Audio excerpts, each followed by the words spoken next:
There is a smell that never quite leaves you. Those who have breathed the air of Arrakis carry it forever, folded into some layer of cellular memory that ordinary forgetting cannot reach. It is cinnamon at first warm and familiar enough to create, for one disorienting moment, the illusion that you have simply misremembered what desert smells like. But beneath the cinnamon there is something else, something older and stranger. Something that has no name in any language that developed away from this particular rock at the far edge of the known universe. It gets into the back of the throat and stays. It changes the people who breathe it long enough in ways they cannot always explain and sometimes cannot control. People who leave Arrakis and return to comfortable worlds find that those worlds smell wrong, now smell diminished. Smell like places where something essential is missing. They cannot say what, they only know it is gone. That smell is melange. It is spice. It rises from the sand of a planet called Arrakis, third world of a star called Canopus, and for thousands of years that smell that ancient, irreplaceable. Impossible to manufacture smell was the most consequential thing in the history of human civilization. Not because of what it smelled like, because of what it did. Melange extended human life to spans that the architecture of ordinary biology had never intended. In small daily quantities, it sharpened the mind and slowed the cellular processes that led to aging, giving the wealthy of the Imperium decades and sometimes centuries beyond what nature had allocated them. At higher doses, in specific preparation, and with the right physiological training, it opened something in the mind that could not be opened any other way, a quality of awareness that existed at the intersection of instinct and analysis, and something that had no secular name, a capacity for perceiving the texture of probable futures as if they were landscapes one could navigate, rather than mysteries one had to wait out. And for the navigators of the Spacing Guild, the men and women who had immersed themselves so completely in Melange's chemistry that their bodies had abandoned any recognizable human shape, it opened the one thing that nothing else in the known universe could open. The safe corridor through folded space. Without it, no highliner moved between. Without it, no army repositioned, no commodities shipped, no diplomatic message arrived in time to matter. Without it, the civilization that humanity had built across hundreds of worlds over thousands of years was not a civilization at all.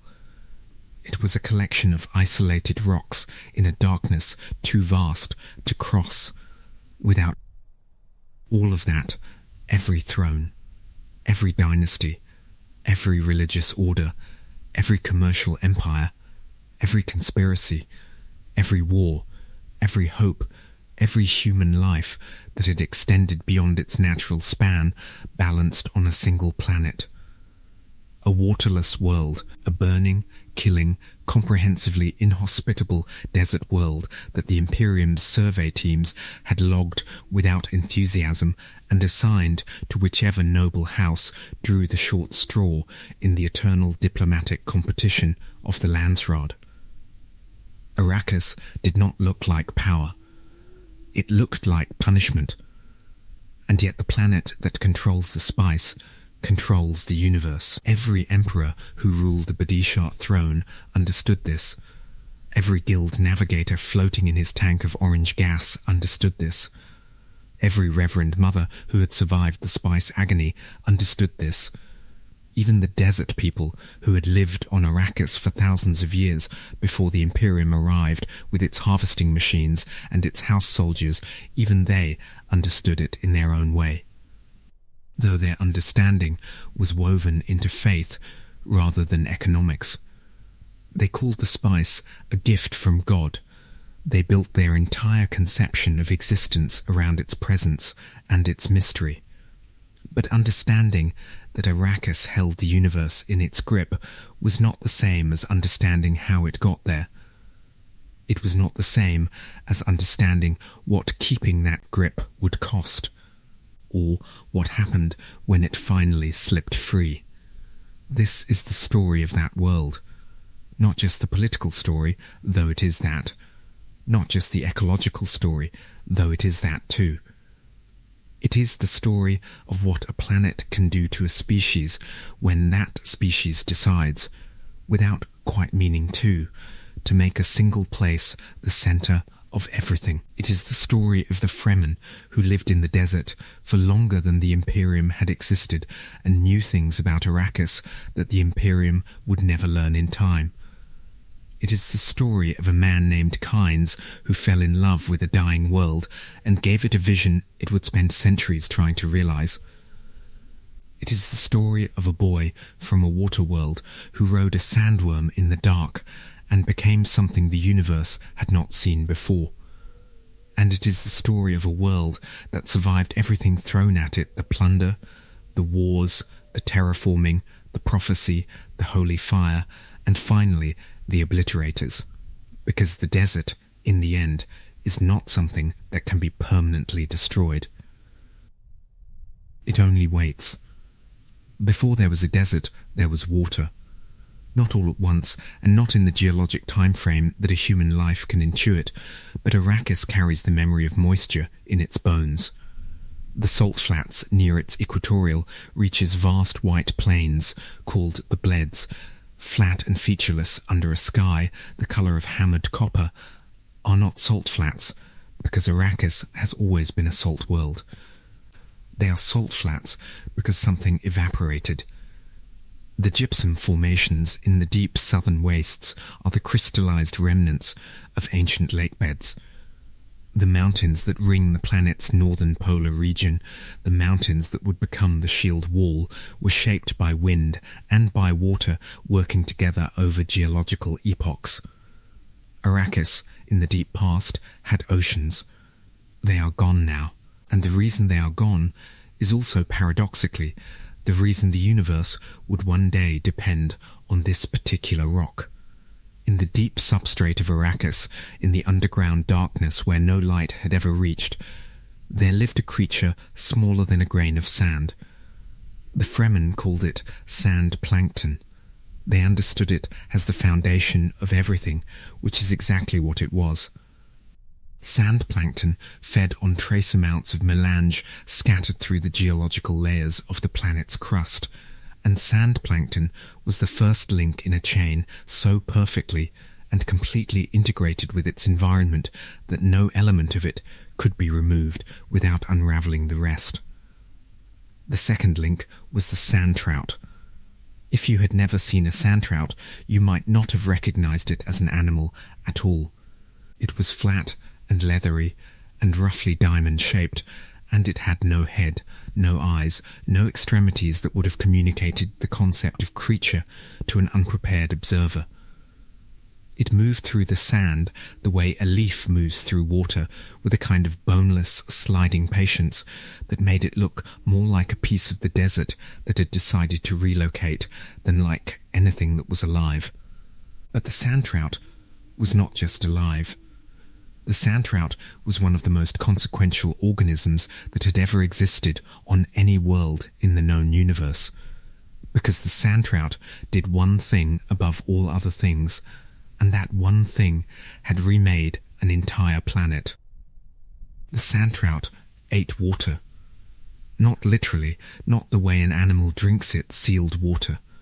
When groundwater rose near enough to the surface, the sand trout gathered in vast numbers and formed something that looked, at a distance, like a membrane, a living, self-repairing seal between the water and the desert above it. They locked the moisture away in underground pockets that their bodies maintained against any intrusion, keeping the surface dry, keeping the deep places wet, keeping the whole intricate balance of the planet's hydrology locked in a configuration that had not changed in millions of years. And in that locked dryness, in the absolute arid conditions that the sand trout maintained by accident of what they were, the third link could exist. The sandworm was what happened to sand trout colonies over time. The small creatures aggregated and grew and transformed through a biological process that had no real parallel in any other known ecology. Passing through a larval stage, the little makers, the Fremen called them, before emerging as the creatures the rest of the universe would come to know as Shai Hulud. The old man of the desert. The god of a people who had learned to live inside one of the most hostile environments the human species had ever inhabited. An adult sandworm was not a creature in the sense that word normally implies. It was more like a geological event that had learned to move. The smallest adult specimens were perhaps the length of a modern. The largest, in the deep southern reaches of Arrakis, where human activity had never significantly disrupted the ancient patterns, could grow to lengths that defied easy visualization. 400 meters was documented. Some were longer. A great worm's passage through the dune fields left a trough in the sand wide enough to swallow an aircraft whole, and the trembling of its approach could be felt through the soles of a person's boots long before any visual sign appeared above the dune crests. The worms were drawn to vibration the way predators are drawn to the smell of blood, except that the sandworm had no interest in flesh. What it wanted, in the particular unemotional way that biology wants things, was to eliminate the rhythmic vibration that was the signature of anything moving across its territory with regular, repeated, mechanical motion. A walking human with an even stride, a piece of machinery operating at a consistent frequency, anything that beat a regular pulse into the sand. The worm read that pattern as intrusion, and the worm came. This is why Arrakis killed so many people who tried to cross it without learning first. Not because the desert was cruel, because it was inhabited by something enormous that had no particular opinion about humans one way or another. That would consume a person or a machine with exactly the same indifferent efficiency, that had been doing what it did for millions of years before the first human ship entered the Canopus system, and would have continued doing it for millions of years after the last one left. But the sandworm was not just a danger.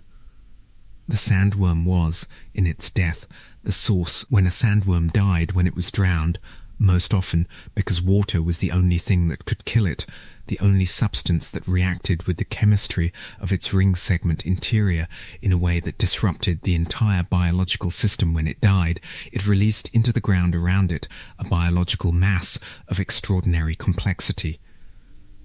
The Fremen call this the Under the right conditions, the right combination of moisture and heat and chemical substrate and biological material, this mass would build and build until the pressure became unsustainable, until it reached the critical threshold beyond which containment was impossible, and then it would erupt.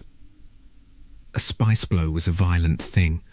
Not violent in the way that explosions are violent, not with fire and concussion, but with a kind of inverted violence, a massive biological vomiting upward that left a characteristic stain on the surface of the dune, an orange-brown smear visible from the air, unmistakable to anyone who knew what they were looking for.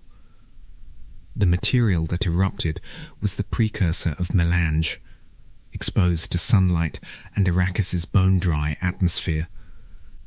It would finish its chemical transformation and become spice, the blue-orange powder, with its cinnamon undertone, with that stranger note underneath that never quite translated into human vocabulary.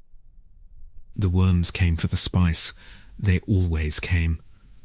This was the closing of the loop, the thing that made the entire system self-sustaining in a way that had no precedent in recorded ecology. Sandtrout sealed water, kept the desert dry, created the conditions for sandworms. Sandworms processed the sand in their digestion and expelled it in a form that allowed sandtrout to thrive. When sandworms died, they seeded the next generation of pre-spice masses. When spice blew, It brought the worms, which scattered sand plankton, which fed on trace spice, which concentrated in areas where more spice would blow. Everything fed everything else.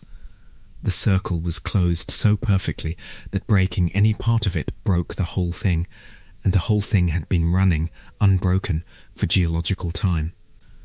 This was the world that the Imperium found when it finally came to Arrakis looking for the source of the galaxy's most valuable substance.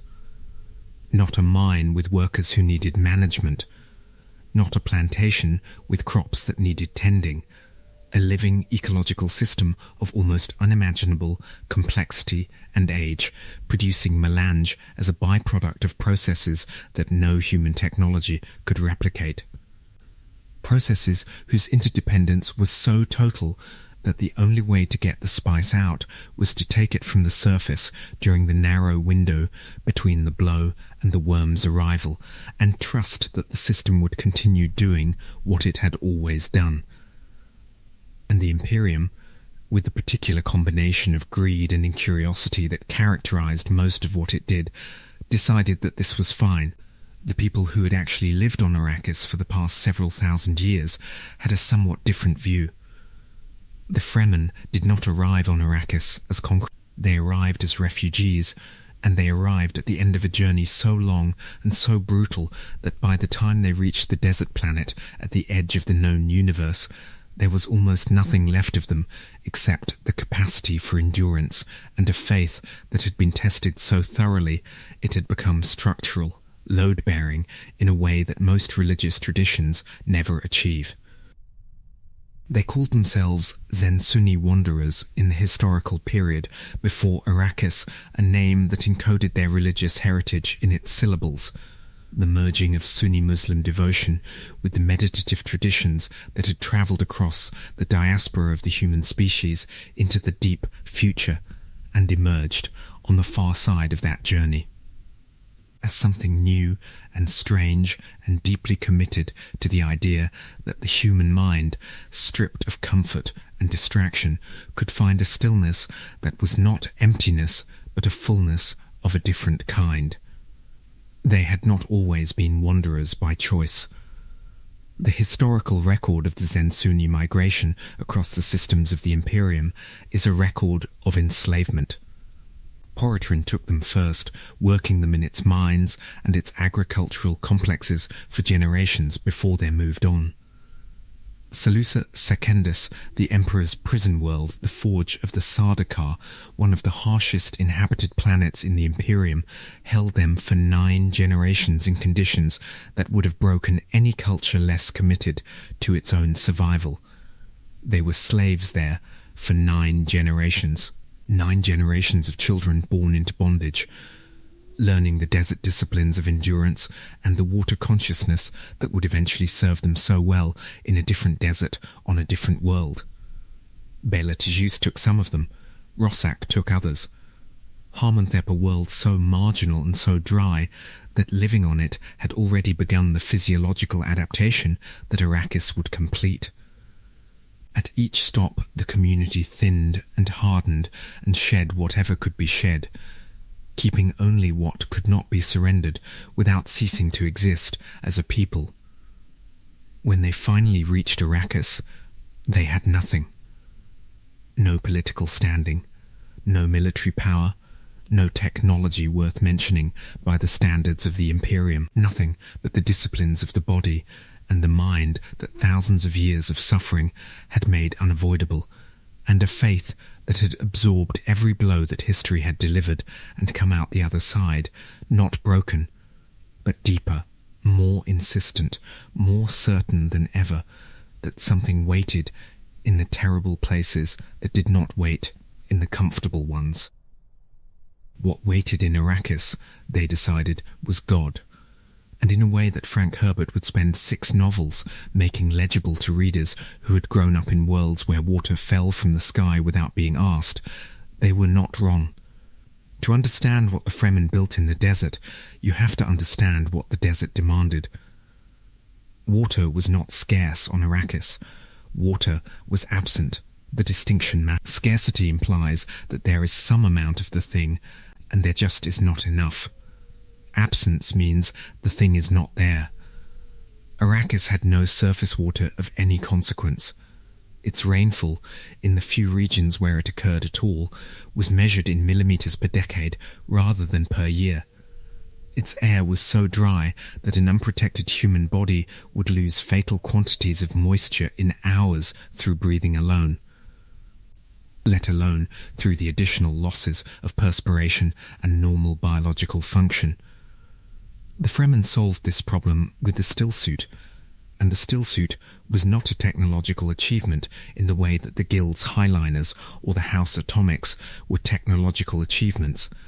It was the result of thousands of years of necessity, refined by countless iterations of people who died when the previous version failed, until what remained was something so precisely engineered and so completely adapted to its purpose that Imperial engineers would eventually study it with something close to reverence. The stillsuit recycled the body's moisture with extraordinary efficiency. Perspiration passed through a layered filtration system that extracted the water while retaining the metabolic heat. Breath went through a nose filter, and the moisture of exhalation was captured. Urine and solid waste were processed by thigh pads. The recovered water circulated back to catch pockets from which it could be drawn through a tube at the collar. In a properly maintained Fremen stillsuit, a person walking through the open desert could sustain themselves for days on little more than their own recycled biological moisture. To go into the desert without a stillsuit was not adventurous. It was simply a way to die. A painful, relatively rapid, undramatic way to die, stripped of everything that the desert had no use for. Children learned to wear stillsuits before they could. Children learned to move in stiltsuits, not walking, not the regular rhythmic stride of a person who has never had to worry about what their footsteps were saying to the sand beneath them. They learned the shuffling, arrhythmic, wind-mimicking motion that the Fremen called the sandwalk. The sandwalk was not a natural way to move. It required attention and discipline, the constant interruption of the body's instinct toward economy of motion, the deliberate imposition of irregularity on a biological system that preferred rhythm. But the sandwalk meant that a person moving across open dune did not send the vibrating pulse into the substrate that brought the worms. The sandwalk kept you alive. Children who did not learn it died young. This was the first discipline.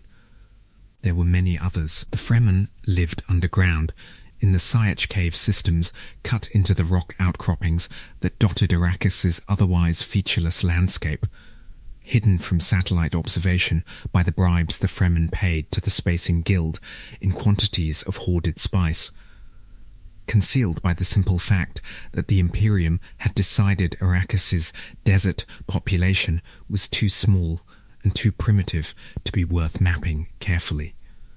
Inside the Sietch, the Fremen maintained a different world from the one outside its walls, warm, relatively moist, alive with the smell of bodies and food and that omnipresent undertone of cinnamon that Arrakis made unavoidable. Every Sietch was led by a Naib, a leader chosen not by hereditary right and not by political maneuvering, but by the combination of demonstrated capability and the kind of respect that only comes from actually having kept people alive in conditions designed to kill them. The Naib was not elected in any formal sense. The Naib emerged, the way a leader emerges in any situation where incompetence has immediate, visible consequences. The weak did not lead Fremen Sietches. They could not survive long enough to try. Below the Naib were the Fedekin, the Death Commandos, the elite fighters who had committed themselves so completely to the Sietch's defense that the word for what they were translated roughly as those who are already dead, which is to say those who had set aside the fear of death so completely that it no longer factored into their tactical calculations. The Fedekin were not reckless. They had been trained by a desert that killed you if you were reckless, so what survived the training was a precision so refined it looked like courage to people who had not grown up, where every mistake was potentially fatal. And then there was the water. The Fremen relationship with water was religious in a way that was not merely metaphorical, not the kind of religious relationship that a comfortable faith builds around the idea of something sacred while that thing remains plentiful. It was religious the way the relationship between a person and air becomes religious the moment they stop being able to breathe. Every drop was counted. Every drop was accounted for, tallied, distributed, stored, and when necessary, when someone died, recovered. This is the hardest part for people from water-rich worlds to understand about the Fremen. When a member of the Sietch died, the body went to the death still.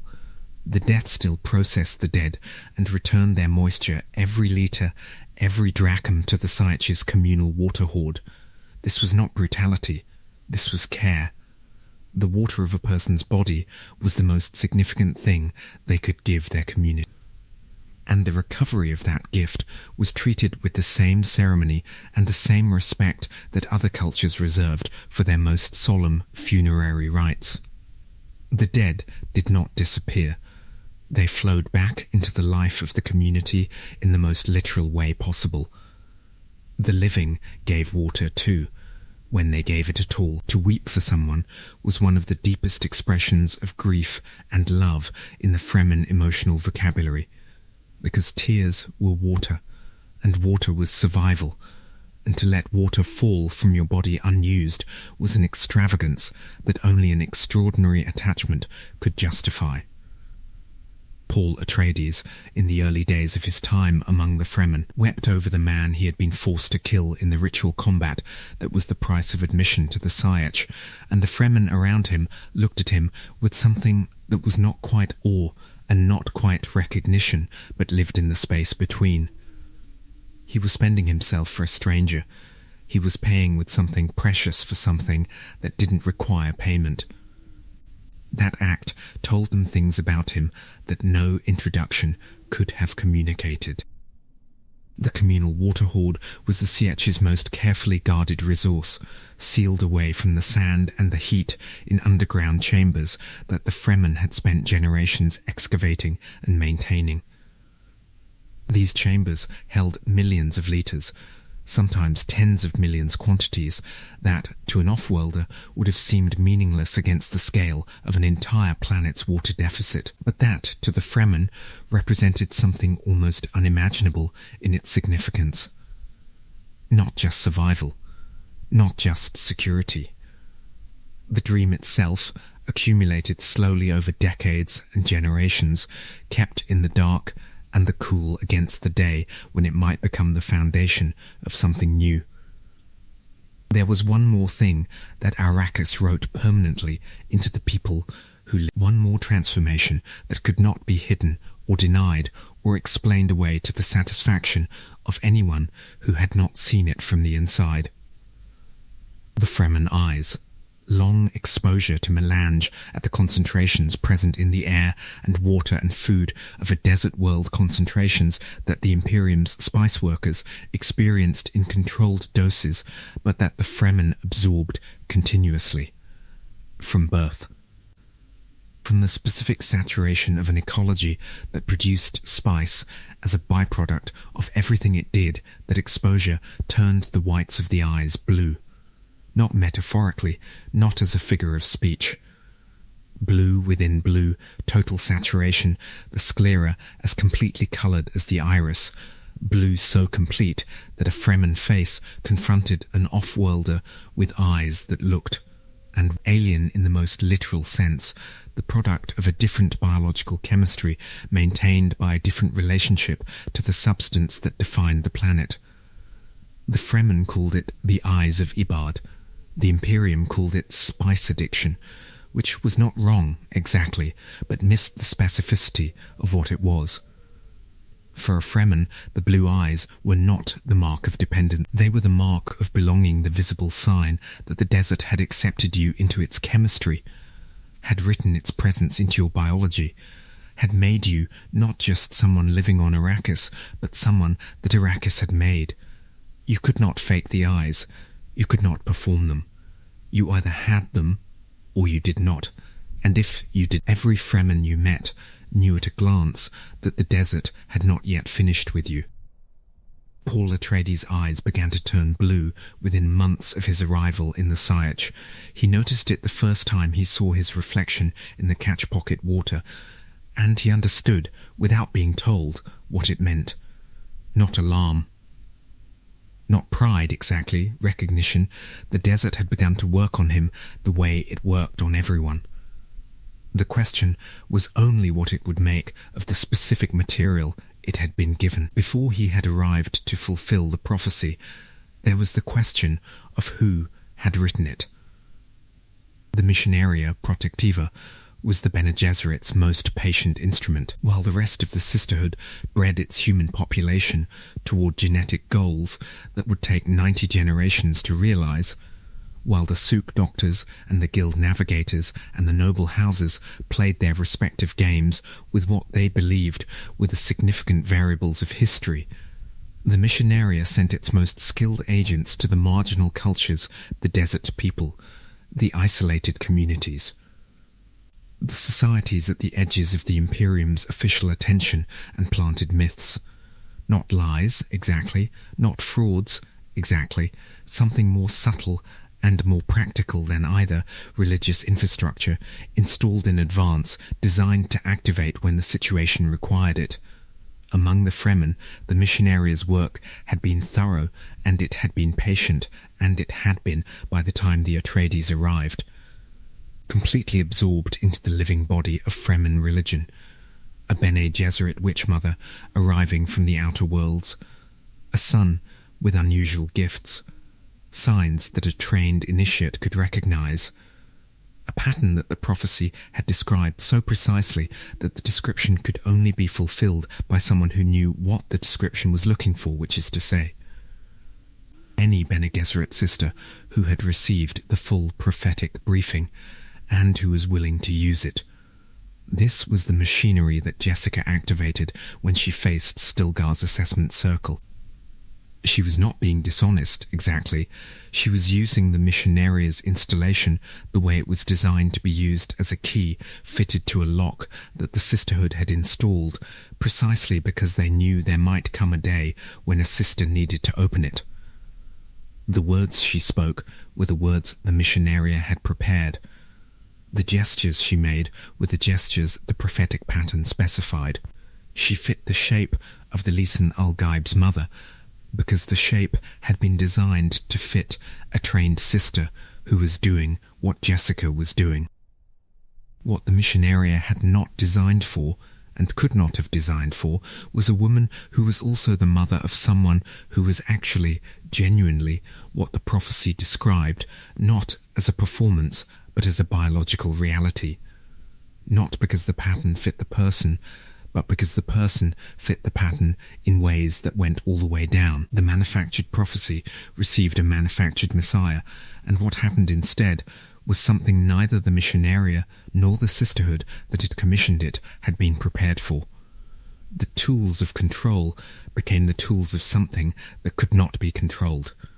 The religious infrastructure installed to protect a stranded sister became the scaffolding of a holy war. The lie became a truth, which is the most dangerous transformation available to a lie, because truths that were previously lies retain the specific authority of having been confirmed by events. The dream was given to them by a man from another world who arrived on Arrakis with the intention of cataloguing its ecology and instead fell in love with it. Pardot Kynes came to Arrakis as the Imperial Planetologist. The title was a bureaucratic fiction in the context of most imperial appointments, a position that existed to give the emperor someone to hold, responsible for maintaining the spice production levels that Chom required and the guild demanded and the noble houses depended on for their operational revenues and their longevity treatments and other dependencies that had grown up around melange over the centuries. The Imperial planetologist was supposed to study Arrakis, to study it in the careful, dispassionate, professionally objective way that guaranteed no finding would ever be inconvenient enough to disrupt anyone's revenue stream. Pardot Kynes did not study Arrakis the way Imperial planetologists were supposed to study things. He arrived on a world that had been written off by everyone who had looked at it carefully. Ecologically dead, the assessment said. A single dominant organism, the sandworm, with its associated life cycle, and nothing else of consequence. A biological desert in the most complete sense, a world where the only complexity was underground and the surface was just sand moving in patterns determined by nothing to protect. Nothing to consider when the harvesting machines tore up the dune crests and the spice was taken and the machines moved. Pardot Kynes looked at Arrakis and saw something completely different. He saw a world in transition. A world that was not permanently desert, but was currently desert, passing through a phase of its geological history that had been initiated by the introduction from somewhere, at some point before any human record of the sand trout ecology. He saw that the sand trout had sealed away a planet's worth of water. He saw that the water was still there, deep in the substrate, maintained by the sand trout membrane in a configuration that had been stable for millions of years, but was not, therefore, permanent. He saw that if you could find a way to introduce moisture to the surface slowly, carefully, over a time frame measured in centuries rather than years, and if you could maintain that moisture against the sand trout's sealing instinct, and if you could build an ecological cascade on top of that slow introduction of water, then Arrakis could be changed. The desert could be made to bloom. He calculated the timeline with the precision of a man who had spent his career thinking about planetary systems, 300 to 500 years, an eye blink in geological time, an eternity in human terms, the length of time between the first settlements on a continent and the maturation of the civilization that grows from them, the length of time between the planting of an idea and the reading of its fruit. Any sane ecologist would have filed the calculation in the drawer where impossible dreams go and moved on to the kind of work that produced career advancement and didn't require explaining to one's supervisors why. You wanted to begin a half-millennium project on the Empire's most economically valuable planet. Pardot Kynes was not that kind of ecologist, but he was also alone on a world he barely understood, without the resources to begin even the smallest element of his vision, and the one group of people who knew Arrakis well enough to make any of it possible were, by the standards of the Imperium, barely people at all. The encounter between Pardot Kynes and the Fremen people was not planned. He stumbled onto it almost literally, in the way that the most consequential moments in history frequently arrive disguised as accidents. He came across Harkonnen soldiers in the act of brutalizing a group of Fremen workers, and he intervened in the way that people sometimes do when they have absorbed enough of a culture's logic to respond to its violations without thinking, which is to say, without considering whether the response was tactically wise. It was not tactically wise. He was one man, an imperial administrator with a scientific background, against trained Harkonnen soldiers. He survived because the Fremen were watching from positions he had not detected, and because the Fremen's assessment of the situation was quick and their response was quicker. He survived. The Harkonnen soldiers did not. He had accidentally passed the first test that the desert always applied to newcomers, not competence, but willingness. He had shown a willingness to act in the desert's logic without knowing what that logic was. And the Fremen, who understood willingness as the prerequisite for everything else, recognized it. What followed was a conversation that lasted for days. conducted in a circle of Fremen who had not decided yet whether this off-world scientist was an asset or a liability or simply a convenient source of moisture for the Sietch's water hoard. Kynes lectured. He talked about water budgets and thermal gradients and plant succession and the possibility of open canats and wind trap arrays and the staged introduction of pioneer ecology along the windward faces of the dunes. He talked about what the planet could become. A Fremen fighter named Uliet was sent to kill him. Uliet stood in the circle and listened to the man with the strange ideas about making the desert green, and then in a gesture that the Fremen would later interpret as a sign from God, though it was probably closer to a sign from something more difficult to categorize, Uliet put his consecrated blade into himself instead of into Kynes. The official version, in Fremen memory, was that God had intervened. The secular version was that Kynes was saying things that mattered enough that killing the man saying them seemed like the wrong choice. In either case, the result was the same. Pardot Kynes was accepted. He married a Fremen woman. He fathered a son who would grow up to be the bridge between the imperial world and the Fremen world in ways that his father could not have fully anticipated, but would certainly have recognized as the logical extension of everything he had begun. The son's name was Liet Kynes, and he would hold two identities simultaneously for his entire adult life: the imperial planetologist who answered to Arrakis and filed reports to the Emperor's ecological service, and the Nabe's adopted offspring who answered to the desert and understood with a Fremen cellular-level comprehension what was at stake in the dream his father had given them.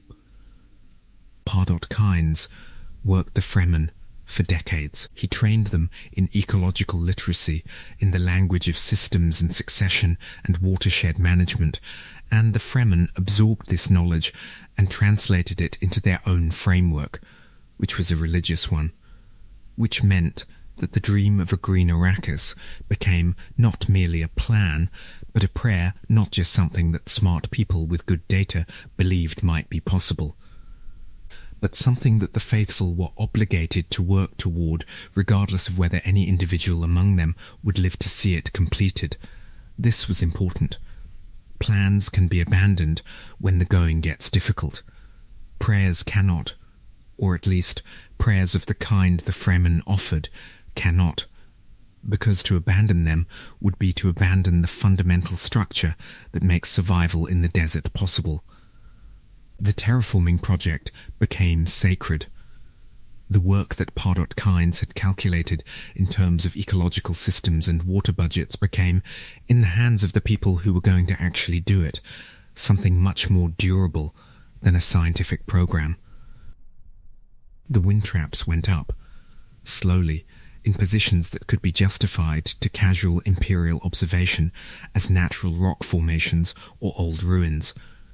The caches of seeds went into the ground at the base of northern rock outcroppings where the wind dropped moisture in winter.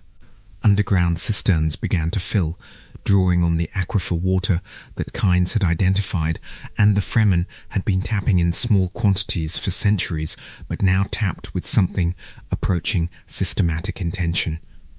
And the underground water hoard grew. Not quickly, not visibly. 38 million decaliters in Sietch Tabr alone by the time the Atreides arrived from Caladan, but across the planet, in dozens of Sietches, the dream was pooling in the dark. Pardot Kynes did not live to see his vision take root in any visible way. He died as a man who had given everything to a desert and received from it, in return, exactly what the desert gives everyone eventually. His son Liet Kynes, he understood because his father had made sure he would have written it into the way he spoke about Arrakis, had embedded it in the training he gave and the stories he told, and the specific, insistent way he kept returning to the idea that an ecosystem was a system, that a system had order, that the order could be destroyed by a single misstep in the wrong place. Liet Kynes understood the desert as a father's gift and a father's warning simultaneously. He understood that the project was not about him, and that this was the most important thing about it.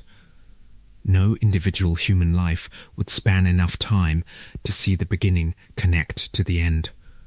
What mattered was that each generation held the thread and passed it to the next without letting it fray. He held the thread carefully. He was the imperial planetologist. He had the credentials.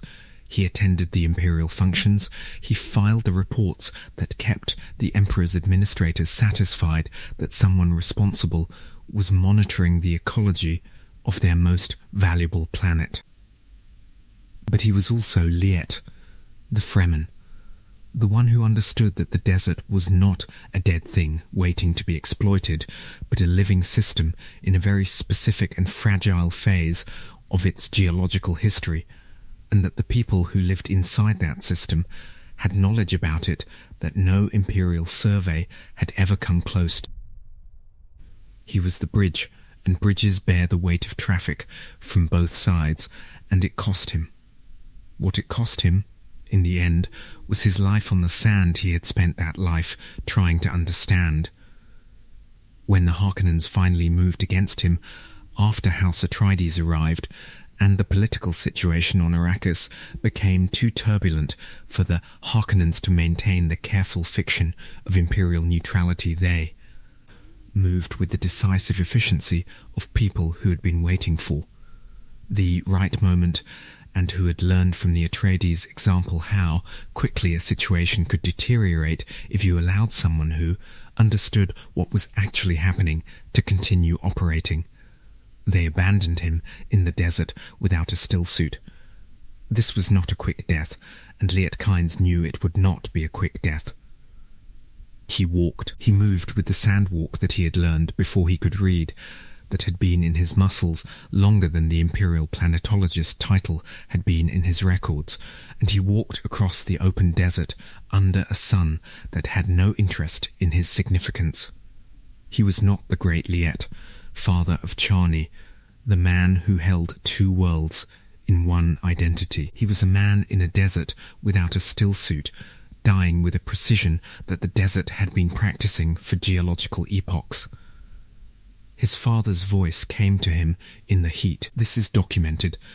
This is what the historical record says happened to Liet Kynes in his final hours on the sand, his father's voice, speaking to him from the hallucination that extreme physical stress and the spice saturation of a lifetime's exposure produced in a mind that was running out of the moisture it needed to sustain clear thought. Paul Kynes speaking to his son across the gap of death, saying the things he had been saying his entire life about systems and cycles and the self-regulating ecology of a desert world. And a pre-spice mass erupted beneath him, the desert that had shaped his entire life and that he had spent his entire career trying to understand, demonstrated, with the particular indifference that is not cruelty, but is also not kindness, that its cycles did not pause for the passage of significant individuals.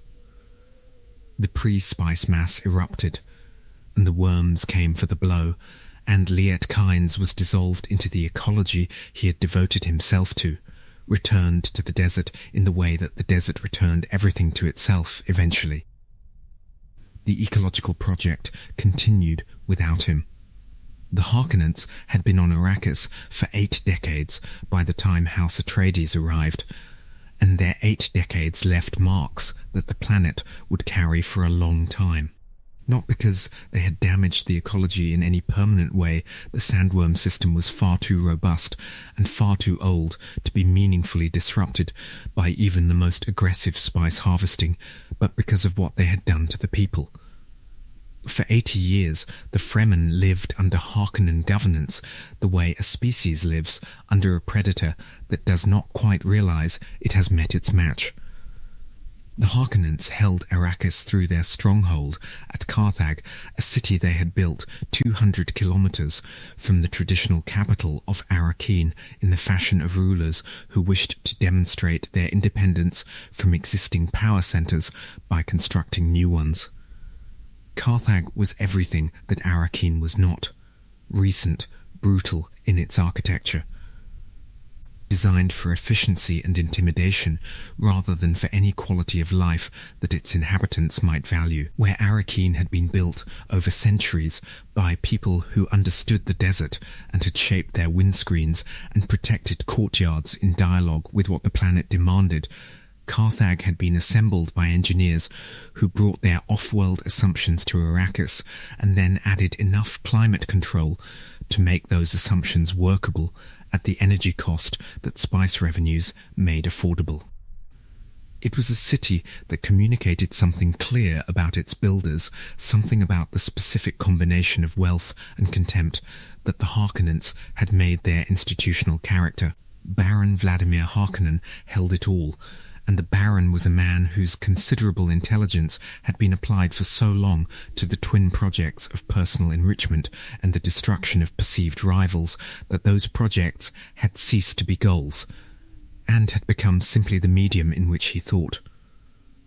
He had made of House Harkonnen something efficient in the way that organizations become efficient when they are organized around a sufficiently simple principle, that people were either useful or they were not, and that uselessness was the one quality for which there was no redemption. The Harkonnens regarded the Fremen as vermin, not in the heated, emotional way that people use the word when they mean something like adversary or threat. In the flat, bureaucratic, genuinely impersonal way that you might apply the word to pests whose presence was inconvenient and whose elimination or management was a matter of operational efficiency rather than moral weight. Harkonnen patrols hunted Fremen in the open desert when they found them. They collected Fremen water.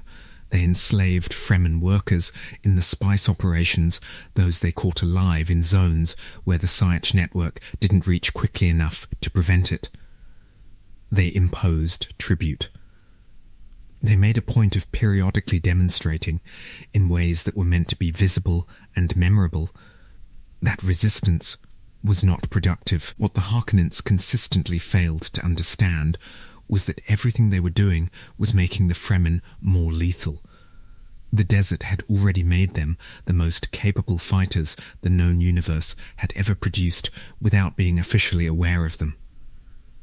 The desert selected against weakness, against carelessness, against any form of sloppiness in training or preparation or discipline. What the desert left behind after that selection was something extraordinary. And now the Harkonnens were adding to the desert's already demanding curriculum the additional refinement of a particular, specific, focused hatred, the kind that does not burn hot and fast and exhaust itself in 3 generations, but burns cold and steady and accumulates, storing itself in the memory and the muscle and the training philosophy of every Sietch fighter who grew up knowing the faces of the people who hunted their parents. The Harkonnens knew the Fremen were in the desert. They estimated the Fremen population in the hundreds of thousands scattered nomads, desert people, a nuisance rather than a threat, their numbers too small and their organization too loose for any kind of coordinated resistance. This was the intelligence estimate that the Harkonnen administrators filed, that the Imperial observers accepted, that the Landsraad never questioned, because nobody with the resources to question it had any particular reason to go out into the deep desert and count bodies in Sietch chambers. The Fremen population was not in the hundreds of thousands. Tufihawat, the Atreides Mentat master of assassins, one of the finest analytical minds in the Imperium, would eventually, after extensive intelligence work, conclude that the real Fremen population was somewhere in excess of 10 million. Possibly much higher. 10 million people. Invisible, to the Imperium, hidden in the sand of the most economically valuable planet in the known universe, training every day in conditions that would have destroyed any ordinary military force, holding a hatred that had been refined over 80 years of Harkonnen governance into something that was no longer quite a feeling and was beginning to resemble a geological force. The Imperium had created this situation. The Harkonnens had cultivated it, and when the assignment of Arrakis changed hands when the Emperor gave the planet to House Atreides in what was presented as a routine administrative transfer, but was actually, as every sophisticated political actor understood perfectly well, a very elaborate form of assassination, the Atreides walked into it without knowing what was waiting underneath the sand. Duke Leto Atreides knew it was a trap. His mentat Hawat told him so, his advisers told him so, his own political instincts, which were considerable, told him so. The transfer of Arrakis to House Atreides was too sudden, too generous, too politically convenient for too many of his enemies for it to be anything other than an attempt to put him in a position where he could be eliminated without the Emperor's hands appearing dirty. He took the assignment anyway.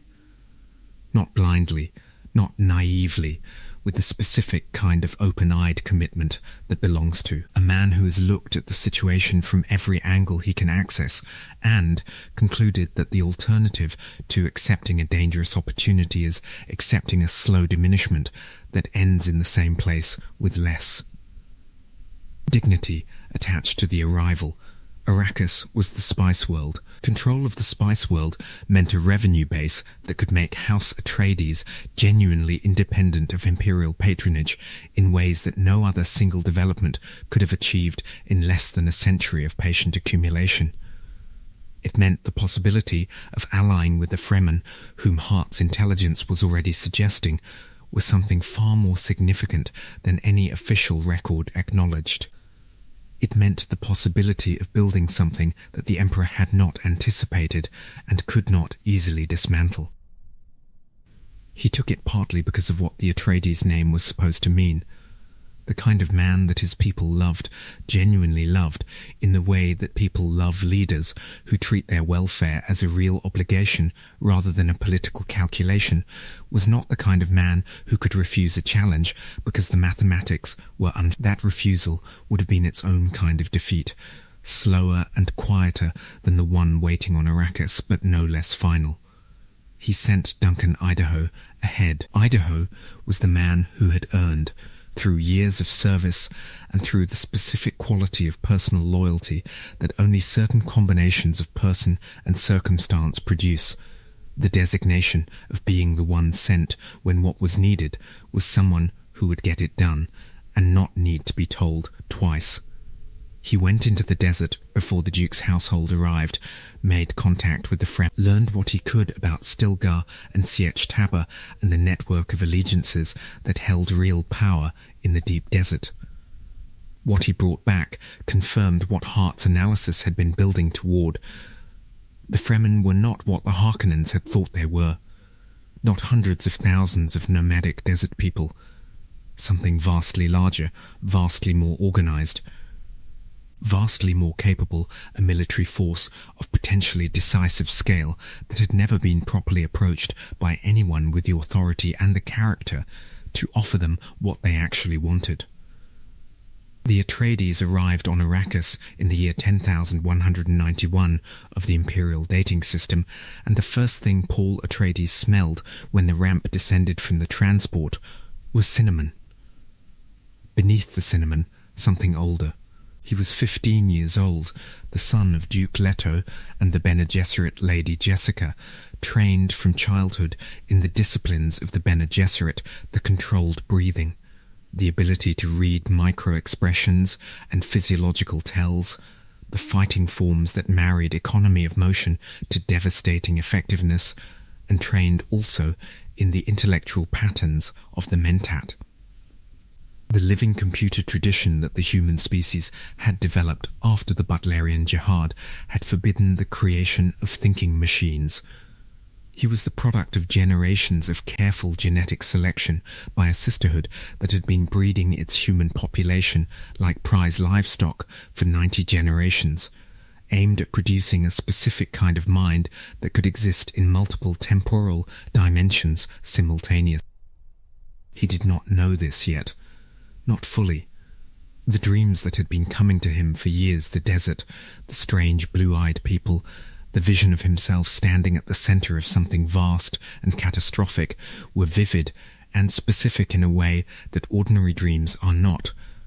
But he did not have yet the vocabulary to describe what they were, or the context to understand what they meant.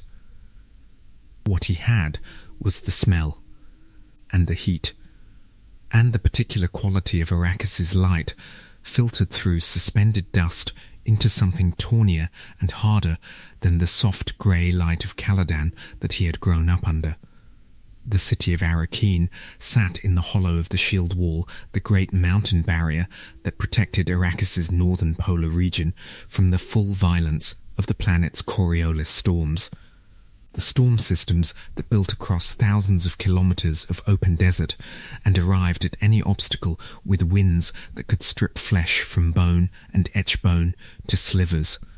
The shield wall was not truly a wall, but a range of mountains that served the same function a geological accident that had made the northern basin marginally habitable, that had allowed Arrakis to exist as something more than a pressure-sealed bunker, that had made human life on the surface of Arrakis possible in one small zone.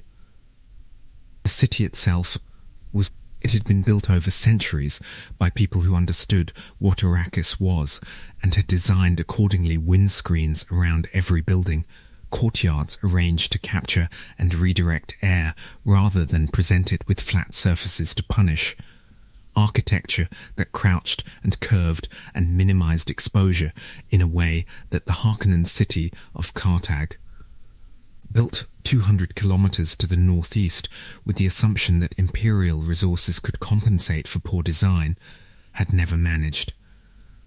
Duke Leto saw Arrakis and saw both what it was and what it could become. He saw the possibility of the Fremen alliance that Hawat had been cautiously exploring, the possibility that the people the Harkonnens had treated as vermin were in fact the most significant military asset that had ever been left unrecognized on the most important planet in the galaxy. He saw that if he could establish trust with Stilgar, the Neeb of Sietchtaba, the Fremen leader whose reputation extended even to the Atreides intelligence network, he might be able to build something the Emperor had not anticipated and could not easily dismantle. He did not have enough time. The attack came in the deep hours of a desert night, and it came from inside the walls. Dr. Wellington Yueh, the Atreides family physician, had been broken.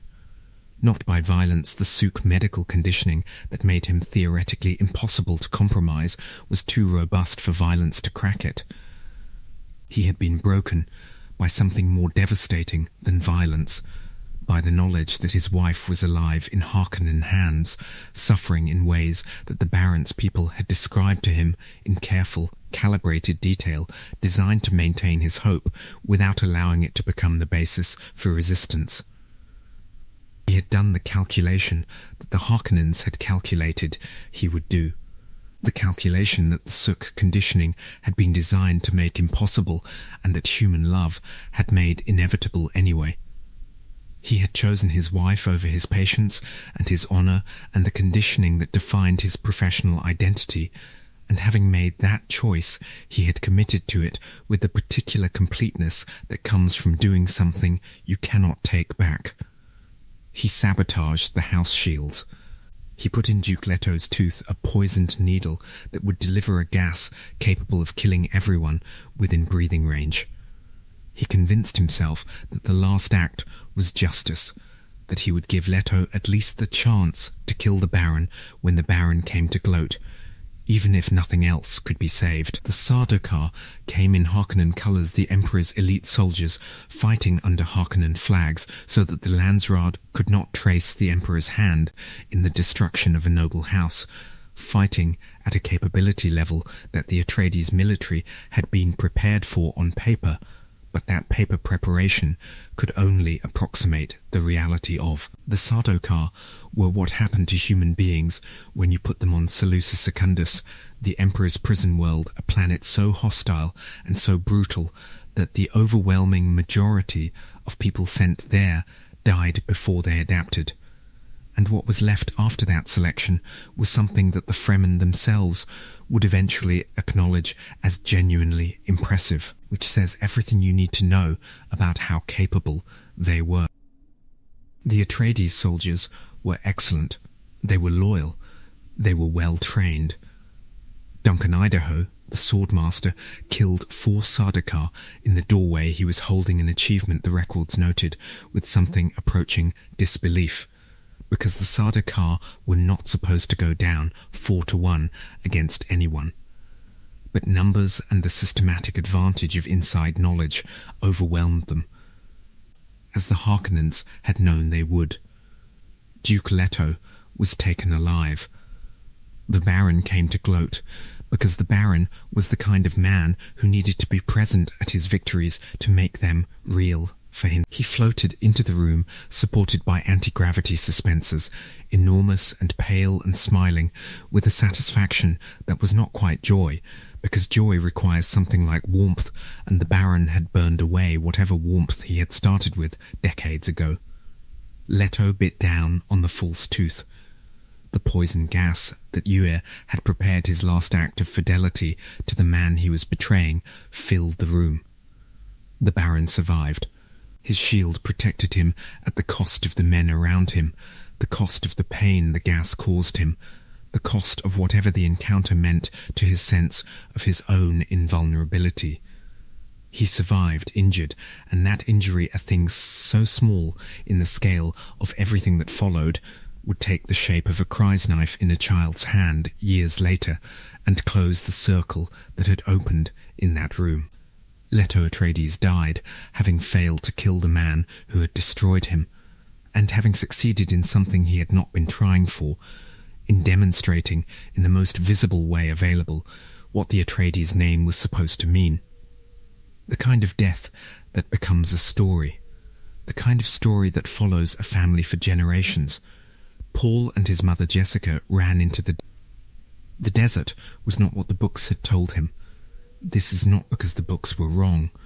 Paul had read everything available on Arrakis, the ecological surveys, the cartographic data, the physiological analyses of Fremen biological adaptation, the anthropological notes on Sietch culture that the imperial observers had compiled without ever quite understanding what they were observing. He had processed all of it with a mentat-trained precision that could hold complex multivariable systems in active analysis simultaneously. He knew, in the intellectual sense, what the desert was. He did not know what the desert felt like.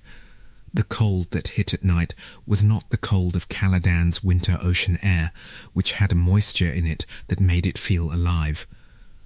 This cold was absolute. It pressed against the still-suit fabric and came through the gaps at the collar and the wrists, not as sensation, but as information, the desert's notification that the conditions for sustaining biological processes were narrowing and would continue to narrow until the process found a solution, or the biology stopped being a concern. The silence was not silence. The desert had sounds at night that his mental model had not included. The high tonal singing of wind through rock formations, the settling sound of cooling sand, the occasional distant percussion of something moving through the substrate at a depth and speed that required no auditory processing to translate. His mother moved beside him with the controlled precision of Bene Gesserit Prana Bindu, training every motion economical, nothing wasted.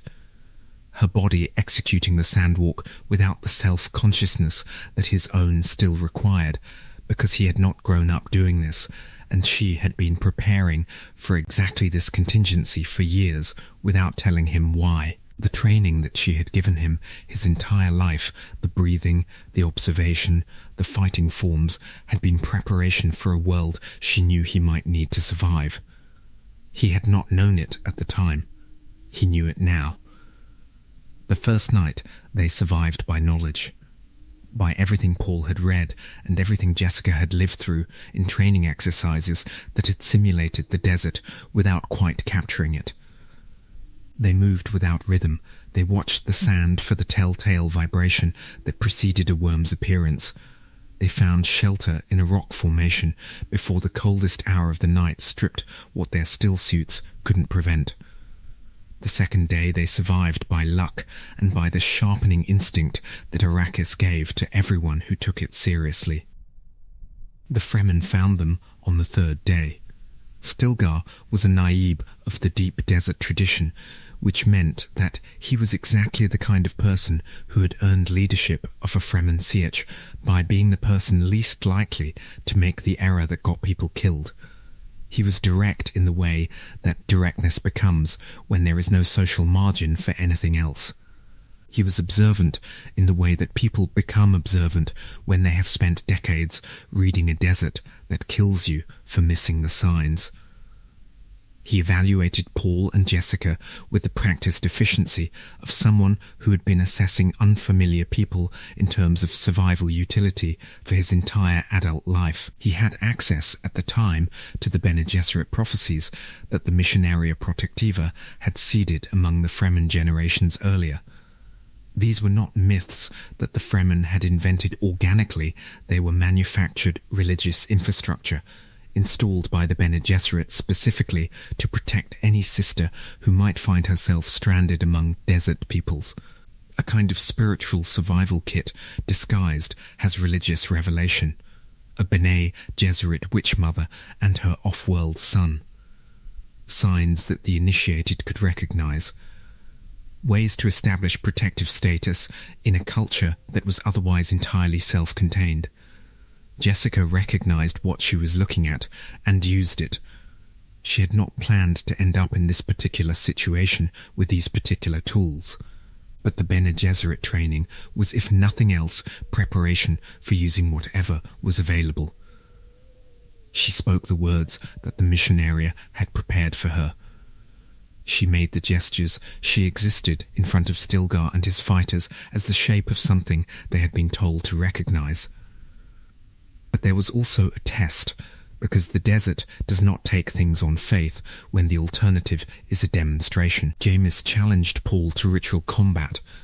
The ritual was clear, single combat, to death, with crysknives, the blades made from sandworm teeth that were the most Fremen objects that existed, both tool and religious symbol, and proof of belonging to the world that had produced them.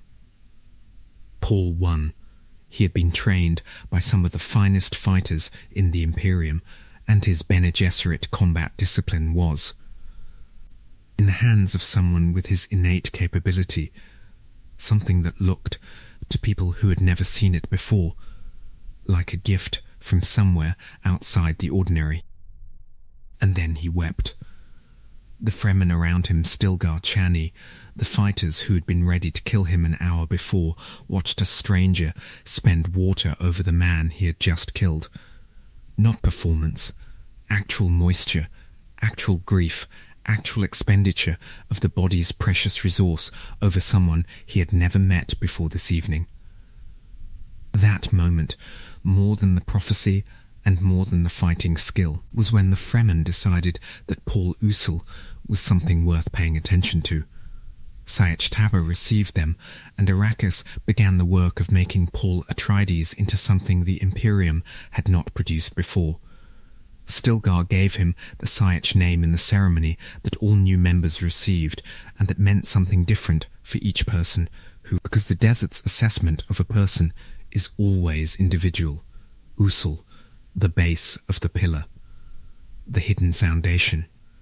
This was the name that would be spoken inside the sietch, among people who had accepted him, a name that encoded in its 2 syllables everything that the community was willing to stake on this off-worlder. They were making him the base of something, which implied they were building on top of him, which implied a trust that the desert trained people to give carefully. Then the public name. The Fremen custom was for a new member to choose their own, from the animals or the forces of the desert. Paul chose Muad'Dib, the desert mouse, the small brown creature that survived the harshest conditions through perfect adaptation, that was called by this name in the Fremen language, and that meant, in the specific vocabulary of the desert, something more than simply a small animal. It meant the creature that survived by being exactly what the desert required. It meant the thing the desert had made, rather than the thing trying to exist despite the desert. And Stilgar blessed it. Muad'Dib is wise in the ways of the desert. Muad'Dib creates his own water. Muad'Dib hides from the sun and travels in the cool night. Muad'Dib is fruitful and multiplies over the land. Muad'Dib we call instructor of boys. Instructor of boys. Not Messiah. Not prophet. The thing Asayach genuinely needed. The thing the desert recognized as worth having. Someone who could teach the young what the desert required of them. It was perhaps the most Fremen thing Stilgar ever said, and the most honest assessment of what Paul was in that moment, before the prescience had fully developed and the prophecy had fully activated and the universe had begun to organize itself around him. He was a 15-year-old boy who had survived the desert's first tests. Instructor of boys. He could be trusted. Learning the sandwalk was not difficult for Paul, because he had been preparing for it without knowing he was preparing for it, the Bene Gesserit discipline of moving with complete body awareness, of separating what the body does from what the body feels like it wants to do, translated directly into the irregular shuffle of the desert walk. Within weeks, he could cross open sand without attract. Within months, he was reliable. Within the 2 years of his desert life, his sandwalk had become native, something the body did without the mind having to manage it. Learning to ride the worms was different. Chani taught him the theory first, the thumper, the device that drove a rhythmic beat into the sand to call the worm.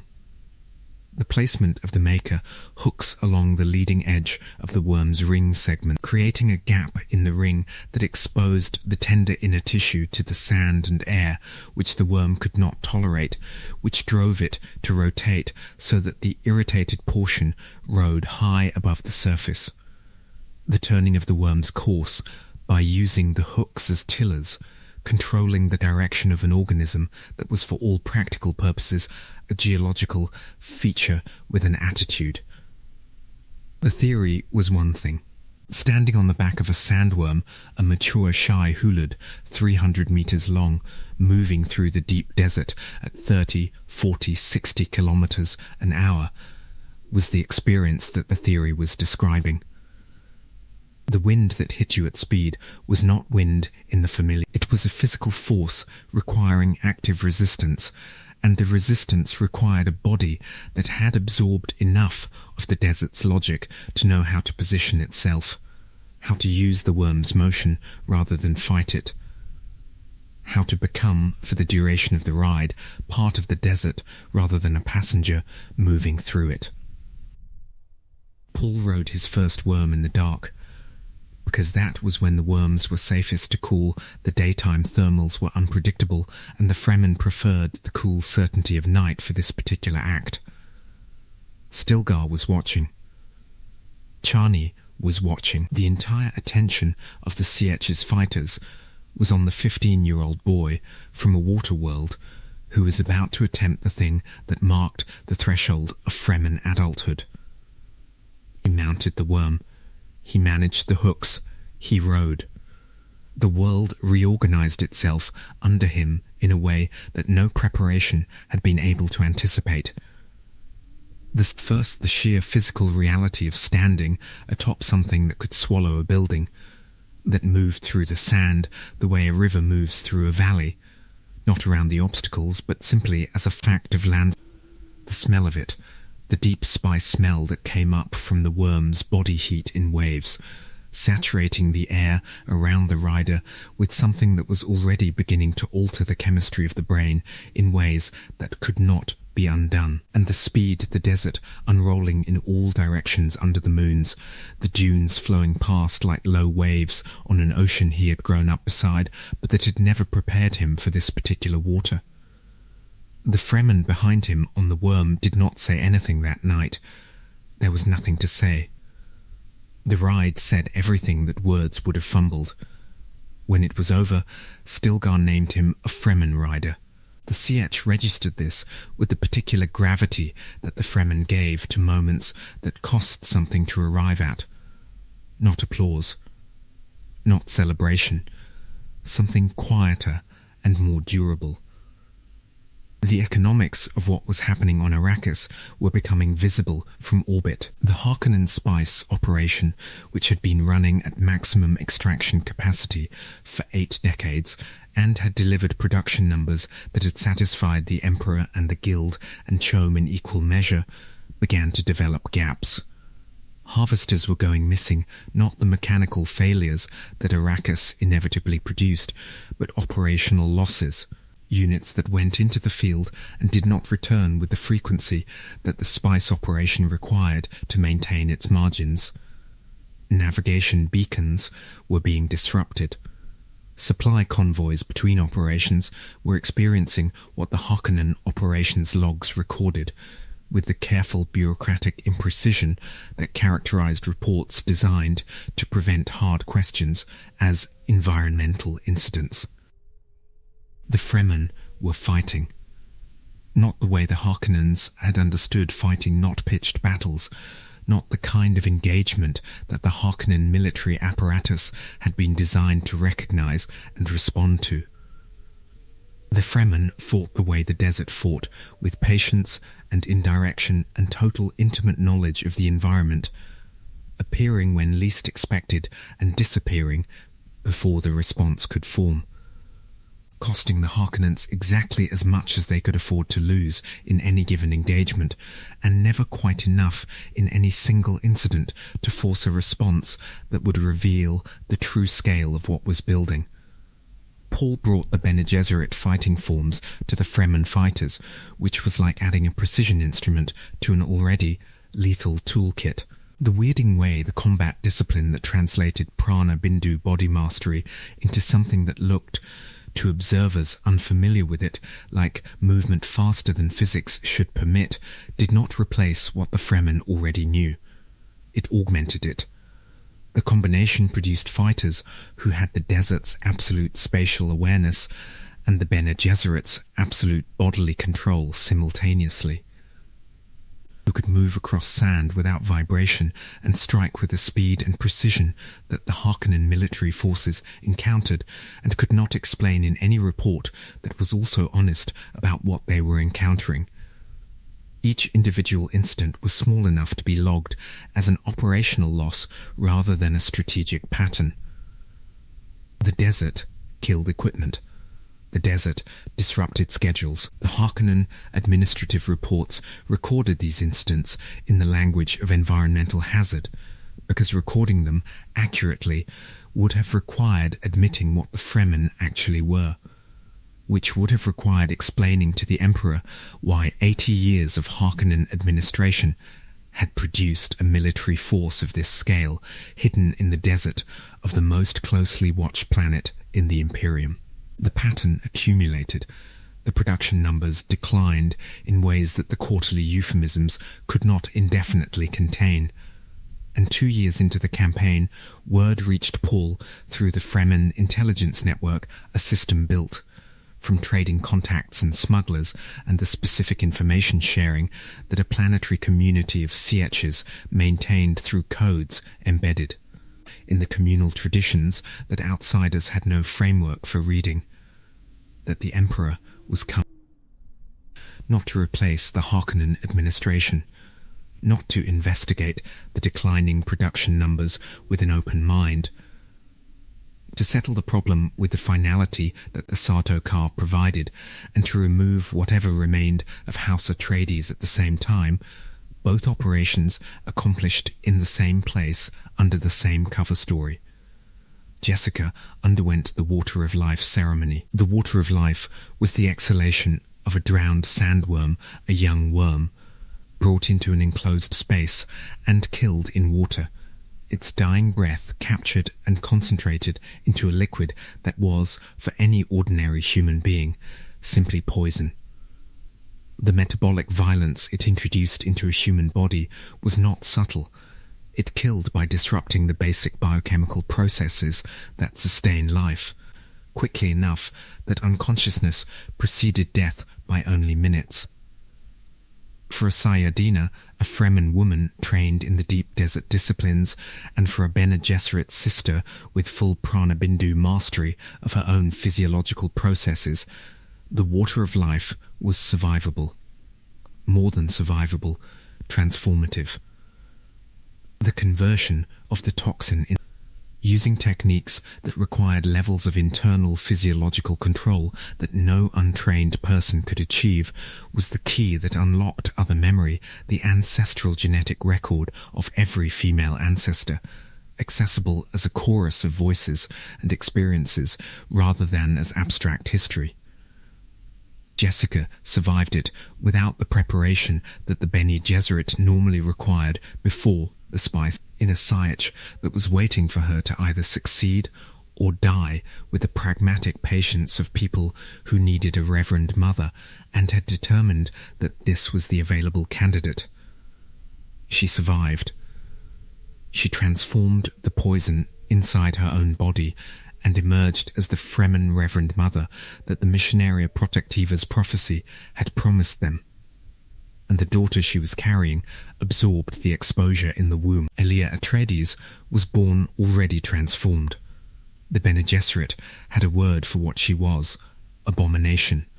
A preborn child who had been exposed to other memory before her consciousness had stabilized enough to manage it safely, who arrived in the world already carrying the full weight of ancestral voices, already old in the specific way that only the preborn are old not through experience but through inheritance. Not through living, but through the biological accident of being conceived at the wrong moment in her mother's transformation. She would spend her life managing the voices. She would not manage them. But that was later. In the desert, Elia was born as something the Fremen recognized through their faith, and something the Bene Gesserit recognized through their fear. And the distinction between those two recognitions would matter enormously in the decades that followed. Paul drank the water of life. He drank it alone, without preparation and without the traditional Fremen ceremony that would have surrounded it during a crisis of prescience that had reached the point where the visions were no longer separable from the present moment. He lay in a coma for 3 weeks. The Fremen watched him as they had watched him since the beginning, with the patient attentiveness of people who had been waiting for something for a very long time and were not going to miss it when it arrived. 3 weeks was a long time, but the prophecy had said the Lisan al-Gaib would be both dead and alive, and the man lying in the centre of the Sayach was certainly not dead, even if he was not recognizably present either. He woke. What he woke as was not something the Bene Gesserit had been prepared for, even though they had been working toward it for 90 generations. The Kwisatz Haderach, the shortening of the way, the one for whom the sisterhood had bred and planned and waited, was supposed to arrive under controlled conditions, trained and shaped and prepared from birth to serve the sisterhood's purposes. He was supposed to be a tool, a specific tool, designed to do a specific thing, usable by the people who had. Paul Atreides had arrived a generation ahead of schedule, outside the sisterhood's control, in conditions that the sisterhood had not planned for, and he had become what he was supposed to become without their management. He could see the futures, not one future, but the branching tree of all probable futures. The probability space that the Guild navigators glimpsed partially through their spice-saturated mutations, compressed into a single perception that he could navigate in real time. And what he saw was catastrophe. Not the defeat of his enemies, not justice for his father, not even, in the most immediate sense, the political victory that was now clearly possible on Arrakis. What he saw, spreading from the moment of his victory like a wave outward from a stone thrown into still water, was a holy war, a jihad. The Fremen, who had been building their fighting capability in secret for decades, who had been given the Bene Gesserit fighting forms and had added them to everything they already knew, who believed with an intensity that no secular motivation could have produced that Paul Atreides was the one they had been waiting for the Fremen would go out into the universe in his name, and they would burn it. 61 billion. The number kept appearing in the probability space, the conservative estimate of the deaths that would follow the victory that was coming, the worlds that would be sterilized, the civilizations that would be fractured or absorbed or simply ended by the tide of religious militarism that was about to break over the known universe because a boy from Caladan had survived a desert and fulfilled a prophecy that a sisterhood of women had planted generations before he was born to manage a situation they had failed to keep under control. He saw all of this.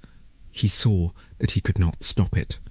The machinery of it had been running for too long, and his own existence, his presence in the desert, his relationship with the Fremen, his fulfillment of the prophecies had become so thoroughly integrated with the mechanism that removing himself from it would not have stopped it, would only have removed the one variable that had any chance of shaping what direction it took. He chose to ride it rather than be buried by it, not with joy, not with the simplification that later myth-making would apply to the decision, with the specific, clear-eyed awareness of someone who has seen the alternatives and found all of them worse than the one he was choosing. The Battle of Arrakis did not look like a battle in any conventional military sense. It looked like the desert becoming something it had never been permitted to be, a weapon. Emperor Shaddam IV had come to Arrakis personally, with Sardaukar legions, with the banner of the lion, with every instrument of imperial coercive power that the Carino dynasty had assembled and maintained across centuries of careful, ruthless political management. He had come because the spice flow had been disrupted beyond what quarterly reports could pretend was acceptable, because the Harkonnen reports from Arrakis had stopped being credible in a way that had finally become undeniable, because someone needed to settle the question of what was happening on the planet upon which the entire imperial economy depended. He brought the Sar. He encamped in the shadow of the Shield Wall, the great geological formation that had made Arrakis habitable for millennia, that had stood between the northern polar basin and the full violence of Arrakis's weather since before any human footprint had marked this desert. The Sardaukar were the most feared soldiers in the Imperium, not feared in the way that a powerful army is feared, not feared because of numbers or equipment, but feared in the way that something shaped by Seleucus Secundus was feared, because everyone who understood what Seleucus Secundus was understood what surviving it long enough to train there did to a human being. Paul used the family atomics on the Shield Wall, not on the Sardaukar, not on the Emperor's ships, on the mountain that had been standing there since before any human being had ever breathed Arrakis's spice-laden air, on the geological formation itself, using weapons that the Great Convention prohibited against human targets, but had never explicitly addressed as weapons against terrain illegal distinction that Harwat's Mentat analysis had identified, and that Paul deployed with the particular decisiveness of someone who has already seen in the probability space what happens if he does not. The shield wall came down, not all of it enough. A gap opened in the geological barrier that had stood since before the Fremen arrived, before the Harkonnens came, before the Spacing Guild had ever heard of a planet called Arrakis. Through that gap came the thing the shield wall had been holding back for geological epochs. The Coriolis storm. It poured through with the violence that only Arrakis's peculiar atmospheric dynamics could produce winds that had been building across thousands of kilometers of open erg, loaded with sand and heat and the specific killing energy of a planetary weather system that had been doing this for longer than the human species had been writing down what it observed. 700 kilometers per hour at the peak. The storm hit the Imperial encampment like a geological event that had opinions about who was in its way. Personal shields flickered and failed under the particle loading the Holtzman field technology was not designed for sustained particulate bombardment at this velocity. Ornithopters were thrown like leaves. The most disciplined soldiers in the Imperium found themselves in conditions that no training program had ever modelled, because no training program had ever needed to model this. Then the worms came out of the storm.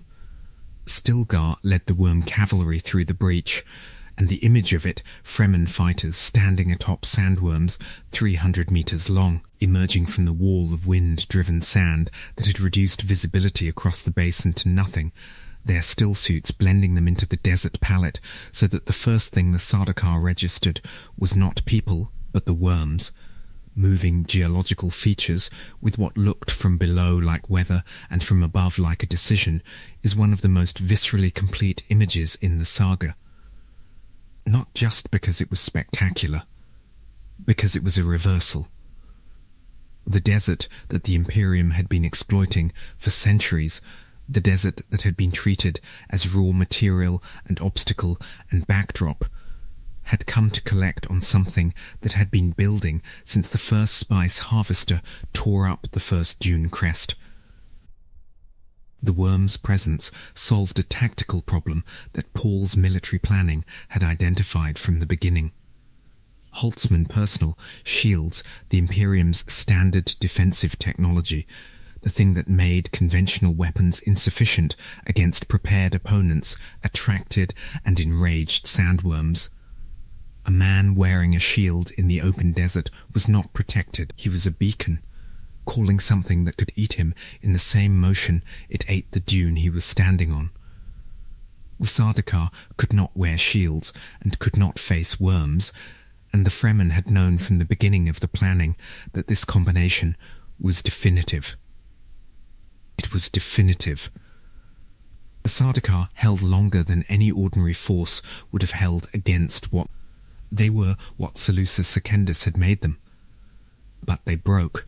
The Harkonnen forces broke faster and without the same quality of resistance, and in the chaos of the aftermath, in a Harkonnen command tent somewhere in the ruins of the Imperial encampment, Elia Atreides found the Baron Vladimir.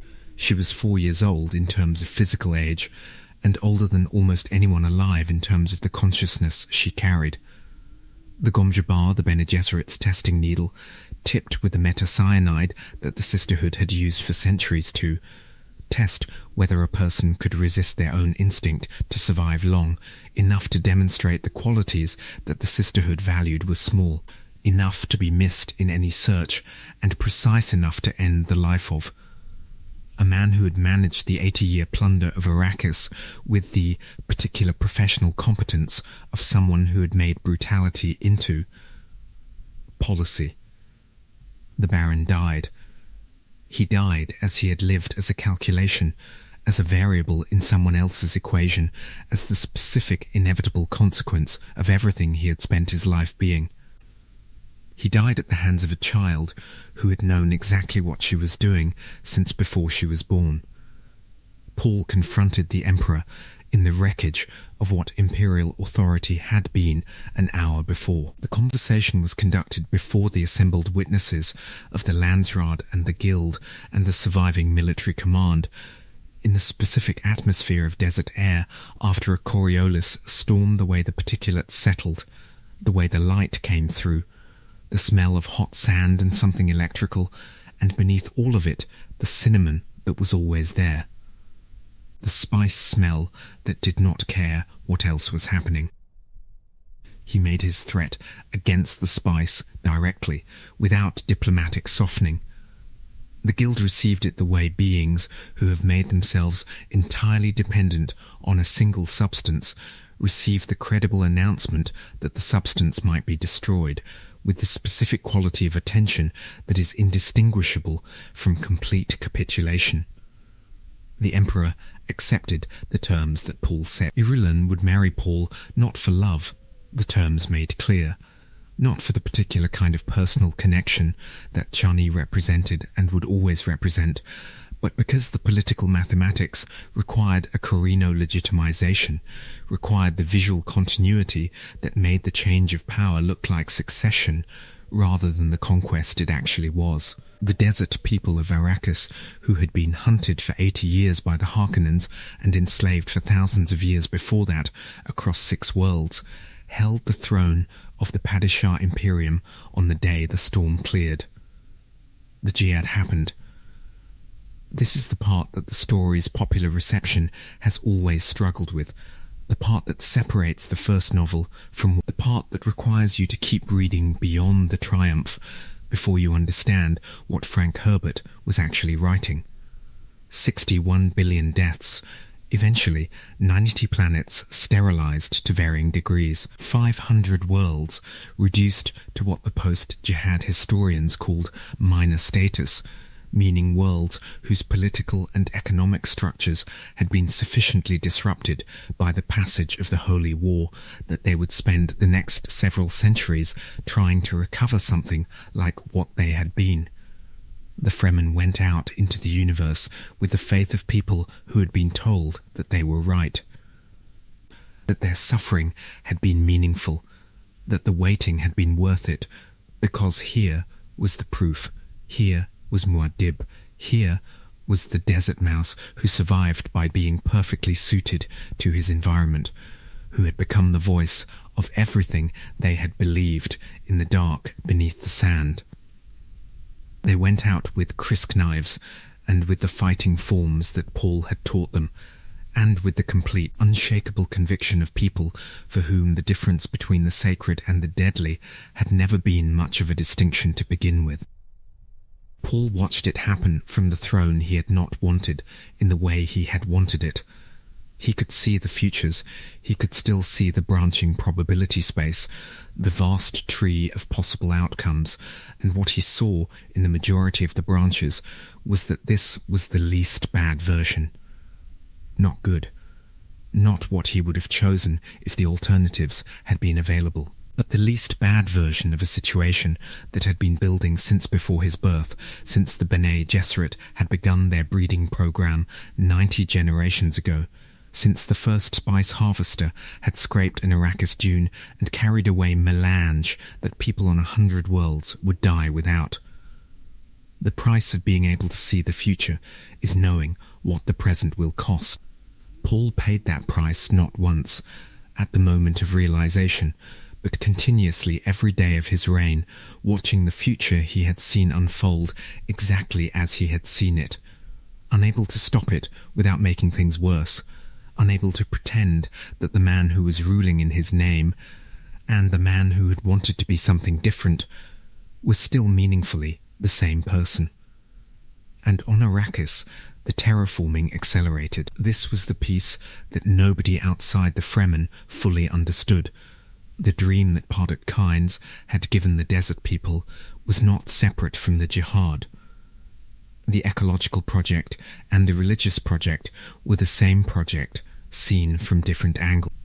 The spice revenue that now flowed to the Atreides instead of the Harkonnens funded the terraforming machinery and the wind-trap arrays and the plantation labour on a scale that no previous administration had been willing to authorize. The Fremen, who had been hunted on their own planet, were now its rulers and its stewards, and they applied to the dream every resource that ruling the universe provided. Water came to Arrakis, slowly, over decades. The polar ice caps were seeded with plants that held more water in the soil around them. Wind traps multiplied across the northern basin and the equatorial zones where surface temperatures were survivable. The underground cisterns that had been filling since Pardot Kynes began, carefully and with great deliberation, to release. And Paul sat on the Golden Lion throne and watched the jihad burn across the universe in his name. The throne was not what he had expected, which is perhaps the oldest story in the history of rulers. Not because power disappointed him, he had never particularly wanted the power in the way that people who have been denied it want it, with urgency and longing. He had wanted to stop the jihad, and the throne was the position from which the jihad was most nearly manageable, which was not the same as stoppable. He sat on it every day and watched the futures continue to unfold exactly as the probability space had shown him they would unfold, and the experience of watching a catastrophe you have foreseen in complete detail arrive exactly, unable to look away and unable to intervene in any way that changes the fundamental shape of what is happening, is a specific kind of suffering for which the language does not have an adequate word. He stopped sleeping with Irulan, not out of cruelty, out of the clarity that the prescient vision had given him about the Bene Gesserit's management of the genetic future, about the specific way that a Kwisatz Haderach's heir fit into the Sisterhood's planning, about the risks of allowing the institution that had created the conditions for his existence to shape what came after him. He had loved Chani from the moment she appeared in his dreams years before he ever set foot on Arrakis, and the love was real in the specific way that only things that have been tested by the desert are real completely, without the ornamental additions that love accumulates in more comfortable circumstances. He administered justice in the specific way that a person who can see probable futures administers justice, with a completeness that looked from outside like wisdom and felt from inside like a kind of continuous grief. Every decision he made he had already seen made. Every consequence he allowed he had already seen arriving. He was not making choices in the ordinary sense of selecting from available options. He was navigating a course through probability space, minimizing the damage at the margins of a catastrophe that was already determined, making the best of the worst of every available situation. The terraforming continued. The desert retreated. The worms moved south. This is the ecological crisis of the next generation, and understanding it requires understanding something counterintuitive about the ecological system that made Arrakis what it was. As the desert retreated, as the wind traps and the plantings and the deliberate release of underground water began to introduce moisture to the surface ecology, the sandworms retreated with it. The sand trout sealed water, and the sand trout required dry conditions. As the conditions became less dry, the sand trout became less effective.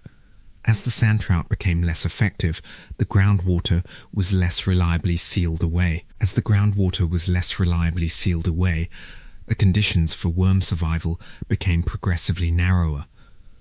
The worms moved south to where the desert was still the desert, and as the worms moved south, the spice moved with them.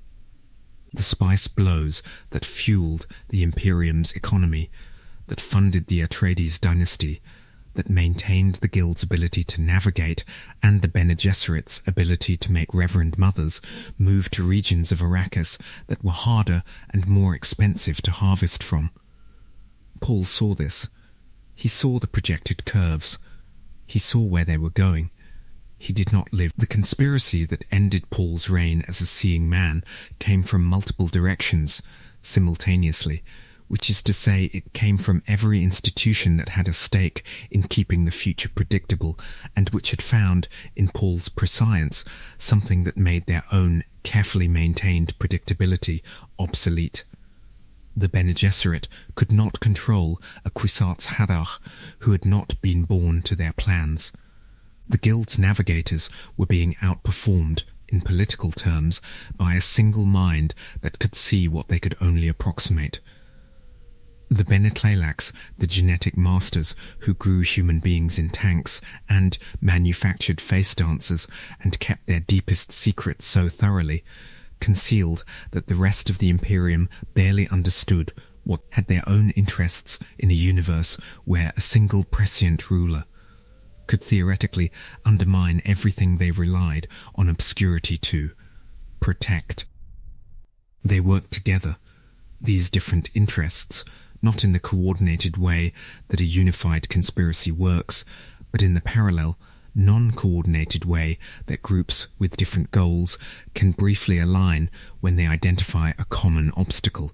What they produced was the Gola, a human being regrown from the cells of the dead, who carried within him the muscle memory and the behavioral patterns of the original without the original's conscious memories. They grew Duncan Idaho from his own cells. Duncan Idaho, who had died holding a doorway against Sardaukar so that Paul and Jessica could. Duncan Idaho, who had been the first and best of the people who loved the Atreides not from duty, but from genuine recognition of something worth protecting. Duncan Idaho, regrown, renamed hate, returned to Paul as a gift from the Tleilaxo that was actually a weapon designed to kill Paul when triggered, carrying within his rebuilt body a mission that his rebuilt mind didn't know it contained, and a stone burner. A device that did what its name described to the tissue of the eyes, a weapon whose radiation blinded everyone within its radius, whose particular frequency destroyed the organs of sight without destroying the person. Paul was blinded. The prescience didn't stop. The prescient vision that had been his sight within sight, that had let him navigate the political and military landscape of the Imperium as though he could see the terrain from above while standing inside it, that continued. He could still see. He could see the room around him from the information provided by his prescient sense, even without the physical organs that had previously provided a different and in some ways more limited kind of sight. He could see what was coming. Chani died giving birth. The twins Leto and Ganima were born in the middle of the crisis into a world where their father was blinded and their mother was dying, and the conspiracy that had put them in this position was still partly unresolved. Born pre-born, because Chani had been consuming spice in quantities that had altered her chemistry at the cellular level, because the spice exposure in the womb had done to them what it had done to Alia. The future Paul had been navigating with such terrible precision had arrived at the point where the vision ended. He walked into the desert. The Fremen tradition held that a blind man had no place in the Sietch, could not contribute to the survival of the community, could not carry their weight in the endless calculation of desert life where every person had to do more than they consumed. The traditional role for a blind Fremen was to walk into the open sand and offer themselves to Shai Hulud, returning their water to the desert that had given them everything. Paul Muad'Dib, Emperor of the known universe, walked into the desert and was not found. There is something in this ending that the desert had been building toward since the moment he first descended the ramp on Arrakis and breathed the cinnamon air. The desert had taken his father. The desert had taken Chani. The desert had taken his sight.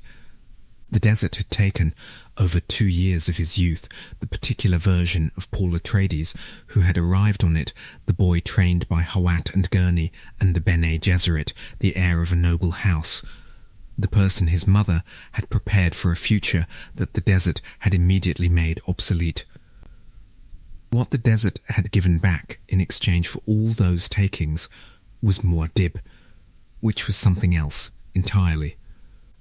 Not a replacement for what was taken, but a different thing, bearing no simple relationship to what it had replaced. The Fremen understood this. The Fremen had always understood this, that the desert did not preserve what entered it. The desert transformed. The water from the death still was not the person who had died. It was the water that had been inside them. What the desert did with people was the same. It kept what it could use and returned the rest to the cycle, which is either the harshest thing imaginable or a kind of immortality, depending on what you think you are and what you think matters about you. Paul walked into the open sand without a stillsuit. He moved with the sand walk he had learned in his first months, the arrhythmic shuffle that was as native to his body now as breathing. The desert did not call the worms for him. The desert let him. And the Fremen who watched from the rock outcroppings and reported what they saw to Stilgar said that he had not walked the way a man walks when he is going to die, but the way a man walks when he is going to become part of something so large that individual persistence is no longer the relevant category. The Fremen said he was the desert now. They said this not as poetry, but as theology, which in the Fremen framework is the same thing. Everything that was most important to them had always lived in the space where the literal and the spiritual stopped being distinguishable. The desert kept him, in the way it kept everything. His sister Elia ruled as regent. Elia Atreides had been extraordinary from the beginning, and the tragedy of her regency was not that she failed at the mechanics of governance. She was too capable for simple failure. The tragedy was something more intimate and more terrible that she had been carrying since before she was born, the condition of her own eventual destruction, and that all the capability in the world could not give her sufficient leverage against something that had been inside her longer than she had been outside the womb. The pre-born condition had always been unstable. The Bene Gesserit's warning about abomination was not superstition, it was institutional memory, the accumulated record of what happened when a consciousness was activated to other memory before it had developed the architecture to manage it. The ancestral voices were real. Each one carried genuine knowledge, genuine perspective, genuine capability accumulated across actual lived experience. What made them dangerous was not their content, but their relationship to the self that contained them, a self that had been built in the presence of the voices rather than before them, a self whose sense of its own identity had been formed in constant negotiation with a chorus that predated it, that had priorities of its own, that was capable of the slow, patient work of erosion. Baron Vladimir Harkonnen was in that chorus. He was there because the lineage was there through Jessica, through the Harkonnen bloodline that ran into the Atreides, through the very conspiracy that had been trying to destroy them. His consciousness was one voice among thousands in Elia's other memory, and he had been patient in a way that only something that exists outside of ordinary time can be patient, not with urgency, not with visible pressure, but with the slow geological patience of water finding its way through rock. He won ground not in confrontations that could be identified and resisted, but in small concessions, small moments of acceptance.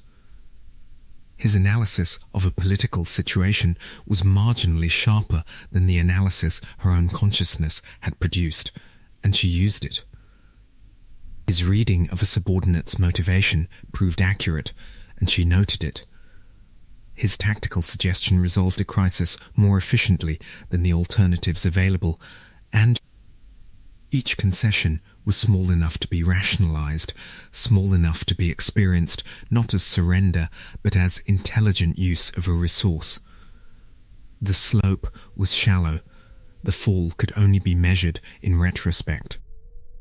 By the time the twins were 9 years old, Leto and Ganima, pre-born themselves, carrying their own ancestral choruses, protected from the abomination condition by the specific strategy of having each other, of having built their individual identities in dialogue with a sibling rather than only in negotiation with the voices. By the time the twins were 9, Elia was already more than half someone else.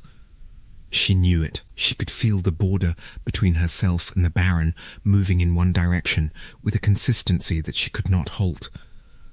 She continued governing because governance was the only container durable enough to manage the situation, the only structure that gave enough external demand to keep the internal border from dissolving entirely. Arrakis continued its transformation regardless. The ecological project that Pardok Kynes had imagined and Liet Kynes had died for and Paul had resourced with imperial revenues continued running on its own momentum, driven by processes that did not require political stability to sustain themselves. Wind traps collected atmospheric moisture. Pioneer plantings held the moisture near the surface long enough for secondary growth to establish. The underground cisterns that the Fremen had been filling across generations released their reserves in the scheduled, controlled quantities that the planetological plan required. The desert retreated, and the worms retreated with it. The mathematical reality of what was happening was visible in the data if you looked at it without the protective filter of political optimism. The northern basin was greening at a rate that was faster than the original models had projected, because the social energy that Paul's theocracy had brought to the project exceeded anything that Kynes' calculations had assumed would be available. The vegetation was holding more moisture than the models had predicted. The local humidity in the northern regions was rising faster. The conditions that the sand trout required to function, the absolute aridity that allowed them to seal groundwater against the surface, were deteriorating. The sand trout colonies in the northern region were becoming less effective. The groundwater they had sealed was beginning, incrementally, to move. Where the groundwater moved, the worms could not follow. Water was death to sandworm biology. The worms had been retreating southward for years, moving toward the regions of the planet where the desert was still what the desert had always been, where the aridity was still absolute, where the sand trout still held everything sealed in the configuration that had sustained the ecology for millions of years. The spice production in the northern regions declined, then declined further. The decline curve was not dramatic in any single year. It was the kind of decline that quarterly reports could attribute to natural variation, and that only became alarming when you looked at enough quarters in sequence to see the trajectory clearly. Leto II looked at the trajectory and understood what it meant in the probability space he could see. The extrapolation was not complicated. Continue the terraforming, lose the worms, lose the spice, lose the Spacing Guild's navigational capability, lose the Bene Gesserit's spice agony, lose every institution that the Imperium had built on top of the substance that only this planet produced. He saw what had to be done. The Golden Path required not just a political decision, but a biological one, a decision made by a single body at a specific moment to enter into a relationship with the planet's ecology so intimate and so irreversible that the word decision is barely adequate for it. It was the kind of choice that could only be made by someone who had already, fully, with complete understanding of what it meant, accepted the cost before the moment arrived. Leto II went into the desert alone. He found a colony of sand trout. He consumed quantities of spice that altered his cellular chemistry to the point where his body registered in the sand trout's biological recognition systems as compatible as something that their colony-forming instinct could incorporate rather than resist. He lay in the sand and let them come. They spread across his skin in their thousands, their flat, leathery bodies forming the living membrane that was their function. And the membrane sealed itself around him the way it sealed itself around water. And what Leto II was what the Atreides boy who had survived the water of life and seen the futures and chosen the golden path was entered into a partnership with the larval form of the creature his planet had been built around. He came back to Arrakis transformed. The sandtrout's skin gave him capabilities that no human being had possessed, and that he would not have chosen for their own sake, and it would transform him further over the centuries of continued biological development, moving him along the trajectory that the sandtrout biology had always been aimed at. But he came back. He declared himself Emperor. He told Ganima what he had become and what it meant, and watched her receive this with the specific grief of someone who loves a person they cannot save, who understands completely why the choice was made and cannot forgive the universe for requiring it. He was going to live for thousands of years. He was going to enforce a peace so comprehensive and so total that humanity would remember it forever, not as something good, but as something that demonstrated what total prescient governance looked like, demonstrated it so thoroughly and at such scale and for such duration that no future generation would accept it voluntarily. The tyranny, the lesson would be bought with his humanity and paid over 35 centuries. Elia, confronted with the full reality of what her brother had chosen, could not hold both the knowledge and herself simultaneously. She had been fragmenting for years. The Baron's voice in her other memory had been gaining ground. The border had... When Leto II returned from the desert, she saw what he was, and she saw what she was becoming, and she chose the only form of agency available to her, the window, the fall, the end of something that had been ending for years anyway, on terms of her own choosing, rather than the Baron's. Leto II mourned her in the way that only someone who has already surrendered their humanity can mourn completely, privately. Without the physical expression of grief that a human body provides, and that his sandtrout skin had made impossible, contained entirely within the consciousness that was still, beneath everything the transformation had done to it. The boy who had grown up alongside his sister in the desert. The sand of Arrakis continued its slow retreat. The worms continued their migration south.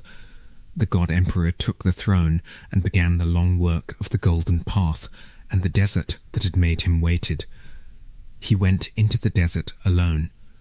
What he did there was not something that any human being had done before, and the fact that he survived it was not something that any human physiology should have been capable of. He found a pit of sand trout, the larval form that sealed water and maintained desert conditions and lived in the sand like the biological mechanism of a planetary scale weather system. He saturated himself with spice, consuming quantities that altered his cellular chemistry to the point where his body was something different from what it had been when he walked in. And he let the sand trout cover him. The sand trout responded to his altered chemistry the way they responded to the conditions that allowed them to form a colony. They spread across his skin and merged their bodies into a living membrane, a biological covering that was simultaneously him and not him, that felt his heartbeat and his breathing, and responded to his movement, but that was also, increasingly, something ancient and patient and utterly alien to the young Atreides consciousness still operating somewhere inside it. He emerged from the desert transformed. The living membrane of sandtrout gave him strength that no human musculature could match. reflexes that operated faster than consciousness could track, a resilience to physical damage that made him, in the most practical sense, nearly impossible to kill. He could not be touched by ordinary weapons. He could not be poisoned in the ways that human beings could be poisoned. The sand trout covering him were, over time, going to transform him further, not quickly, not all at once, but in the slow biological accumulation of changes that a lifespan measured in centuries would eventually make absolute. He became the God Emperor, and the universe, which had always been told what it was going to be by people who could see probability space before it resolved, became, under Letoto's management, more controlled than it had ever. 3,500 years is not a number that the human mind is built to hold in any intuitive way. Give yourself a moment with the number and feel the mind do what minds do with spans beyond their calibration. Translate it into something manageable, something comparable, something that can be grasped through analogy rather than felt directly. The entire span of recorded human history, from the first civilizations to the present moment, fits inside that number with room to spare. Every empire that has ever risen and fallen, every religion that has shaped human experience, every technological revolution that has changed what it means to be alive, all of it would fit inside the duration of Leto II's reign. He lived all of it, not as a human being, not in the body that had gone into the sand trout pit, though the consciousness inside what that body had become remained the consciousness of Leto Atreides II, still aware of itself, still remembering Ganima and the desert and the choice and why. He lived it in the body that the sand trout human symbiosis had produced over centuries of transformation, a creature 7 meters long. Ribbed and segmented in the biology of the sandworm, with a vestigial human face preserved at one end as the visible reminder of what it had started as, carried on a royal cart fitted with suspensor mechanisms. He controlled the planet's spice supply, absolutely. He controlled the guild through the spice supply. He controlled the Bene Gesserit through the spice supply. He controlled everything that could be controlled through the management of the one thing that nothing could function without. Arrakis itself had been almost completely transformed under his man. What had been desert was now a planet with weather, with something approaching a normal biosphere in the northern regions, with forests and rivers and a complex web of organisms that a temperate ecology builds over centuries of careful cultivation. The God Emperor preserved one strip of original desert, the Saria, a vast zone of maintained aridity, because the desert was where the sandworms still lived, and the worms were still necessary, and without them the spice ceased, and without the spice the golden path collapsed, before it was ready to complete itself. He named a river after Duncan, Idaho.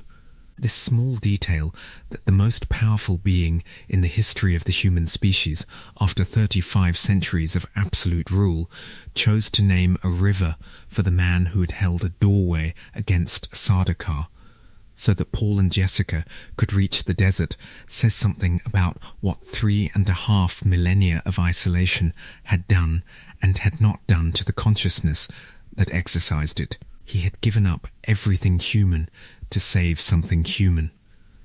The river was not a monument to Duncan, Idaho. It was a monument to the idea that Leto II had once been someone who could love another person without calculating the political implications first. He was lonely in ways that the word does not convey adequately. Not lonely in the way that social isolation produces loneliness, the straightforward absence of human contact.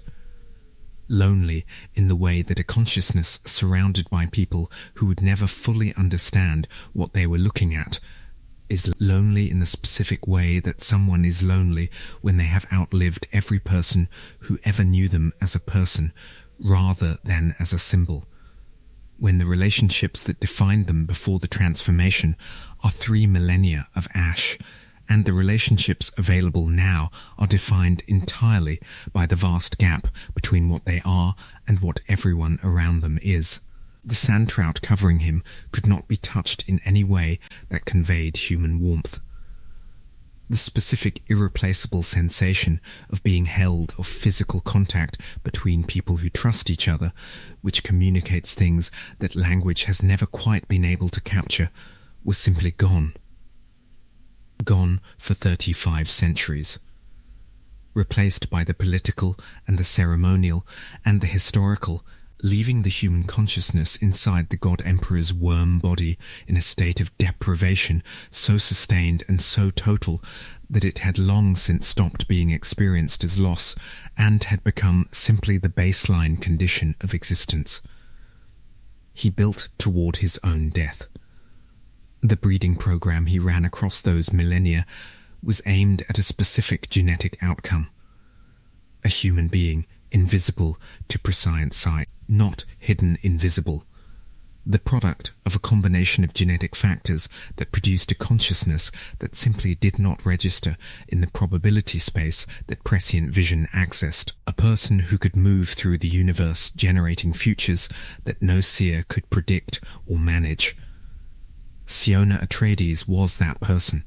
She carried the invisible gene, had inherited it through centuries of the God Emperor's patient breeding program, and she hated him with the clear-eyed fury of someone who had grown up under the most comprehensive tyranny in human history, and who was constitutionally unsuited to accommodate.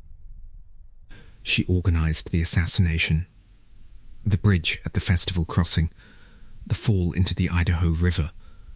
Water dissolved the sand trout, covering with the same biological certainty that had always made water lethal to sandworm biology. The God Emperor fell into the river and dissolved his vast compound body coming apart, his consciousness dispersing into the thousands of sand trout released by the each of them carrying what he had called a pearl of awareness. Thousands of organisms, each containing a fragment of something that had been a mind. And from those organisms, in the centuries following his death, grew the new generation of sandworms, changed by millennia of association with human consciousness, but sandworms. The cycle was reseeded. The desert, and from the scattering that followed from the human populations that had been held so tightly under the God Emperor's control that his death functioned like a compressed spring, releasing millions and then billions of people poured outward from the core of the old Imperium into the uncharted space beyond the guild's maps, too widely distributed for any subsequent prescient ruler to find and govern all at once. The golden path was complete. What came after it was not anything the path had been able to guarantee. 15 centuries after the God Emperor died in his river, the world that had been Arrakis was called Rakis. It is important to note the difference not just in name, but in what the name implies. Arrakis was a place defined by what it had been, by the religion that had accumulated around everything that had happened there, by the weight of the myth that 1,500 years of priestly management had built on top of the events that the God Emperor had left behind. The priests of Arrakis worshipped the divided God. The theology was layered and intricate in the way that all theologies become, when professional interpreters have spent generations elaborating on the core material. The God Emperor had not simply died, he had divided himself, distributed himself among the worms of the new desert, which were therefore his body, which were therefore sacred, which therefore could not be touched without transgressing against the divine. The spice they produced was his blood. The desert that housed them was his flesh. To stand in the open erg of Arrakis and breathe the cinnamon air and feel the heat and look at the sky above the dunes was to stand inside the body of God, which was an interesting theological position for a world that was also an economic asset, still producing melange for a spacing guild that had been rationing its navigational capabilities for a century and a half since the God Emperor's death had disrupted everything. The Bene Gesserit watched Arrakis with the attention that 15 centuries of institutional memory directed at the most important surviving source of genuine melange gave them, which is to say, they watched it with the focused intensity of people who understood that the continuity of their civilization depended on something that was still only found in any significant quantity on this one world, and that the political situation around that world was becoming increasingly precarious. They were not wrong to be concerned. Out of the scattering, the great human diaspora that had followed the God Emperor's death, billions of people moving outward into unmapped space, something was returning. Not explorers, not settlers reconnecting with the civilization they had left behind. Something stranger and darker. Something that had been changed by whatever it had encountered in the dark between the stars. Something that had learned to move with the particular aggressive certainty of people who have been shaped by something terrifying into a weapon pointed at everything they left. The honoured matres. They came back into the old Imperium with combat abilities that exceeded anything the Bene Gesserit training had produced, with sexual weaponry that could enslave minds, with an aggression so complete and so structurally built in that negotiation with them was not a different tool from war, but the same tool with a slightly longer fuse. They destroyed worlds. Not metaphorically, with weapons called obliterators that did to planetary surfaces what the shield wall atomics had done to a mountain, turned them to glass and vapor, sterilized them so completely that even the microbiological communities that had survived everything else were ended. They were running from something. This was the thing that the Bene Gesserit eventually understood. The thing that explained the specific quality of the honoured matress's violence, not conquest for gain, not dominance for its own sake, but the panicked aggression of things that have been hunted, and have decided that the best way to survive being hunted is to destroy everything around them that could possibly be a threat. Whatever they had encountered in the darkness of the scattering had taught them, at a cellular level, that anything unfamiliar was dangerous, and anything dangerous had to be ended before it ended you. They came for Arrakis. This was the world that the planet had become, not the desert of the ancient Fremen, not the managed extraction operation of the Harkonnens, not the holy land of Muad'Dib's transformed peoples. 15 centuries had done to Arrakis what time does to all significant places, had layered its original reality with so many generations of interpretation that the layers had become the reality. The priests of the divided God controlled access. The pilgrimage routes brought money and faith from every world that still maintained contact with the old Imperium's religious geography. The worms were sacred, and the spice was sacred, and the desert was sacred, and the entire apparatus of Rekian civic life was organized around the management and interpretation of that sacredness. What the Fremen had known, the water discipline, the sandwalk, the worm riding, the death still, the daily negotiation with an environment that could kill you through carelessness or bad luck without consultation, that was museum culture now. Preserved in ceremony rather than lived in practice.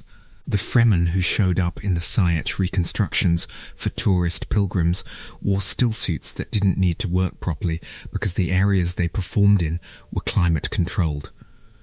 The crysknives in the display cases were real, but nobody remembering how to carve them from a fresh worm tooth was a different kind of real, the kind that could not be reconstructed from a museum exhibit when the museum was gone. The sand itself remembered what it had been. Under the soil that the God Emperor's terraforming had deposited, under the roots of the vegetation that the post-Leto ecological changes had established, The sand trout still worked at the aquifer seals that the ancient ecology had maintained for millions of years. The desert surface had shrunk to the Saria and the southern ergs, but the desert substrate was everywhere, waiting with the patience of organisms that had been waiting for longer than the human presence on Arrakis had existed.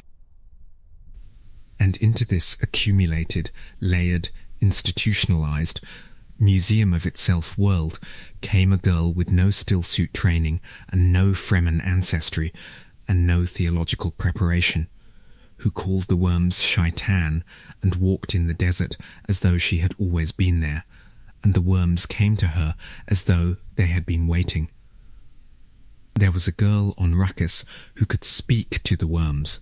Her name was Shiana, and she had lost her family to a sandworm that had penetrated the water defences of her village at the edge of the desert, a rare event in the post-God-Emperor era, because the worms of the new Rakian desert were smaller and generally less aggressive than the great makers of the old Arrakis, and did not often range into the settled regions where human habitation had established the water.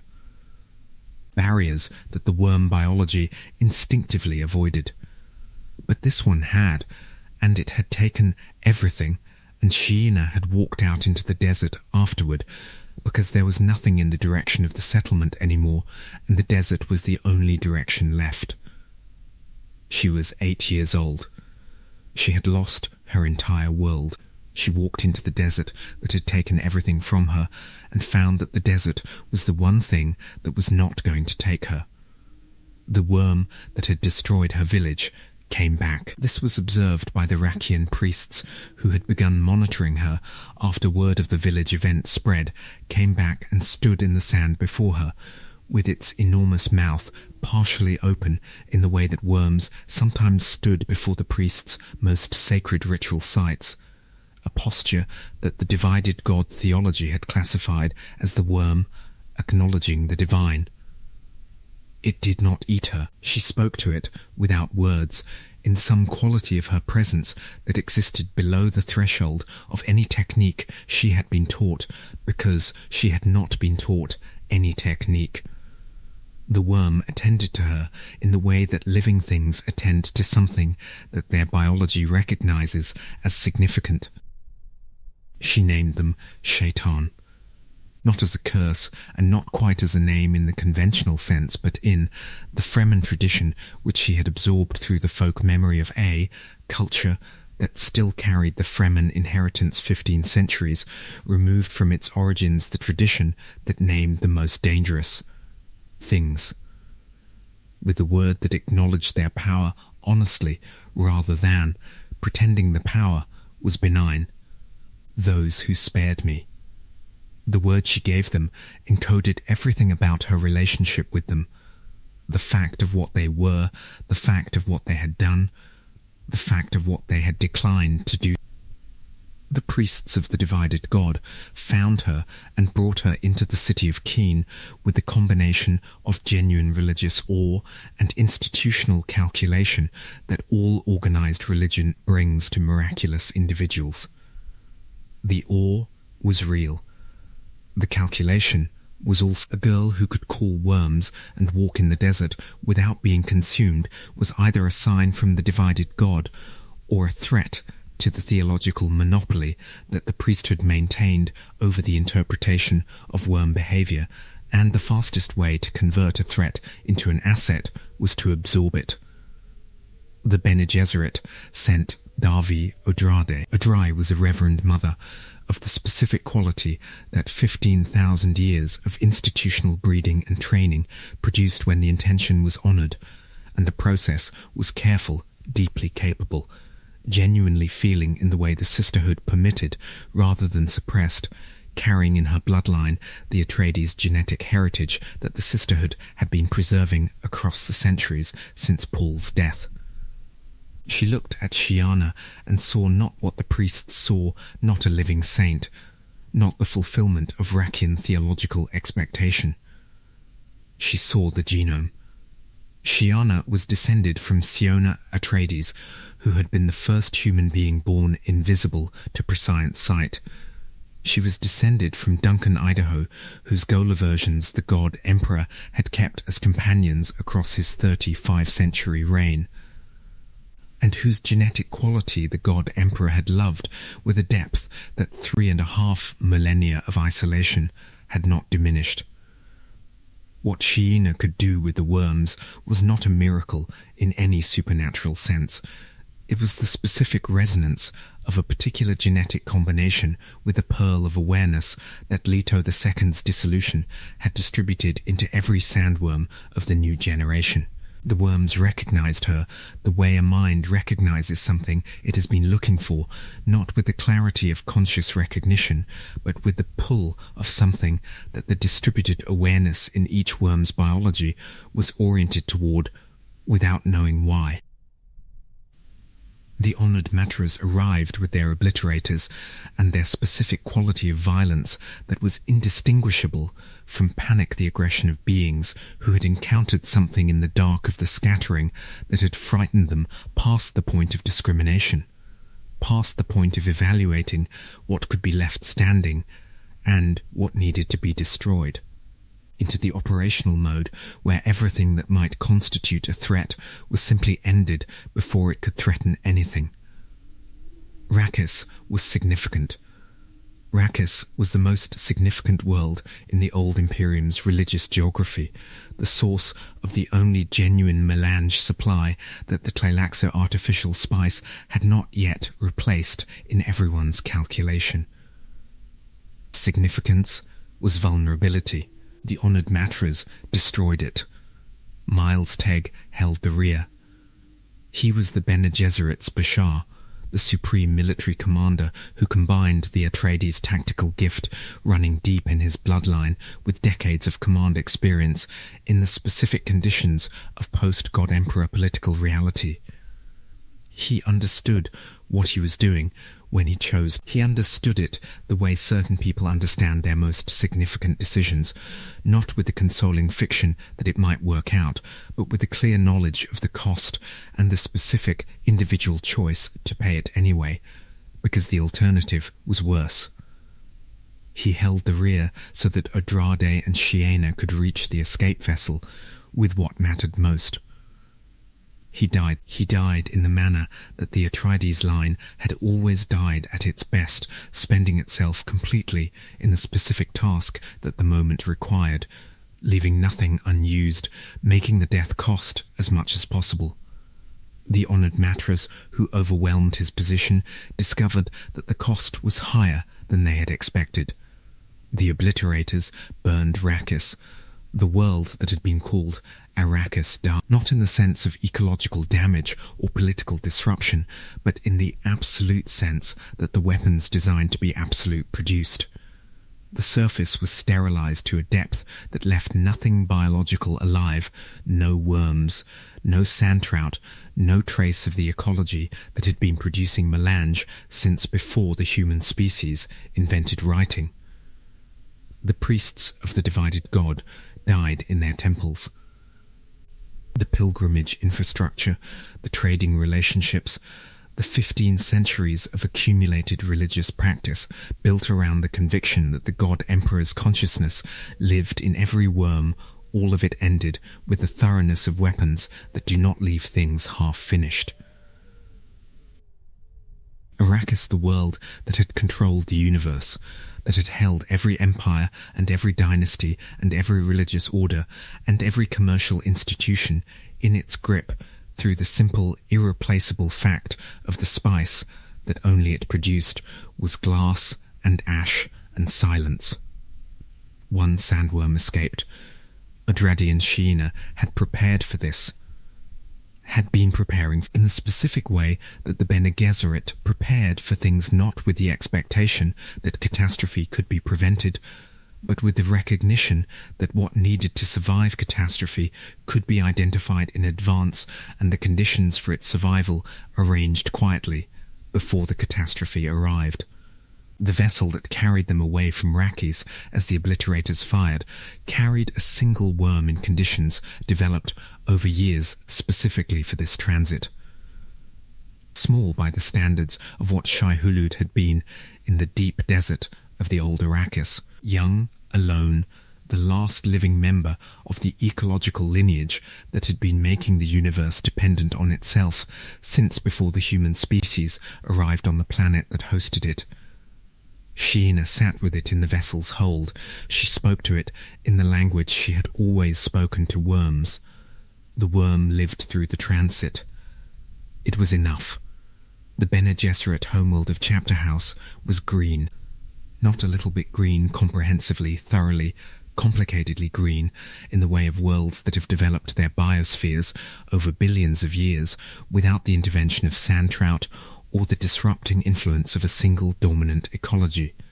Forests and rivers and grasslands and the normal complex web of organisms that a temperate planet builds when it has not been converted into a desert by a biological mechanism introduced from somewhere unknown in the planetary deep past. Chapter House was about to become something different. The Mother Superior Odradi had understood from the moment she grasped the scale of the honoured Matra's threat that surviving it was going to require the Bene Gesserit to do something they had never done before. Stop being the institution that managed from the margins and start being the institution that bet everything on a single new direction. The honoured Matras were destroying every world that had been significant to the old Imperium, working through the list with the systematic efficiency of people who understood that significance was a vulnerability. Arrakis had been significant. Chapter House would be significant. Every world that mattered to the Bene Gesserit would eventually be on the list. The only worlds that would not be on the list were worlds that did not yet matter. The desert making was deliberately chosen because the Bene Gesserit understood better than any surviving institution, because they carried 1,500 years of post-God Emperor ecological observation in their other memory alongside everything that had come before what a desert world became. They understood the sandworm cycle. They understood what the single worm that Sheena was caring for would do when it was placed in the right conditions. They understood that the right conditions had to be created, that the sand trout released by the worm's life and eventually its death would begin to seal the planet's groundwater, would begin the transformation that Arrakis had undergone in the geological deep past, would begin building the conditions under which a new generation of sandworms could eventually emerge.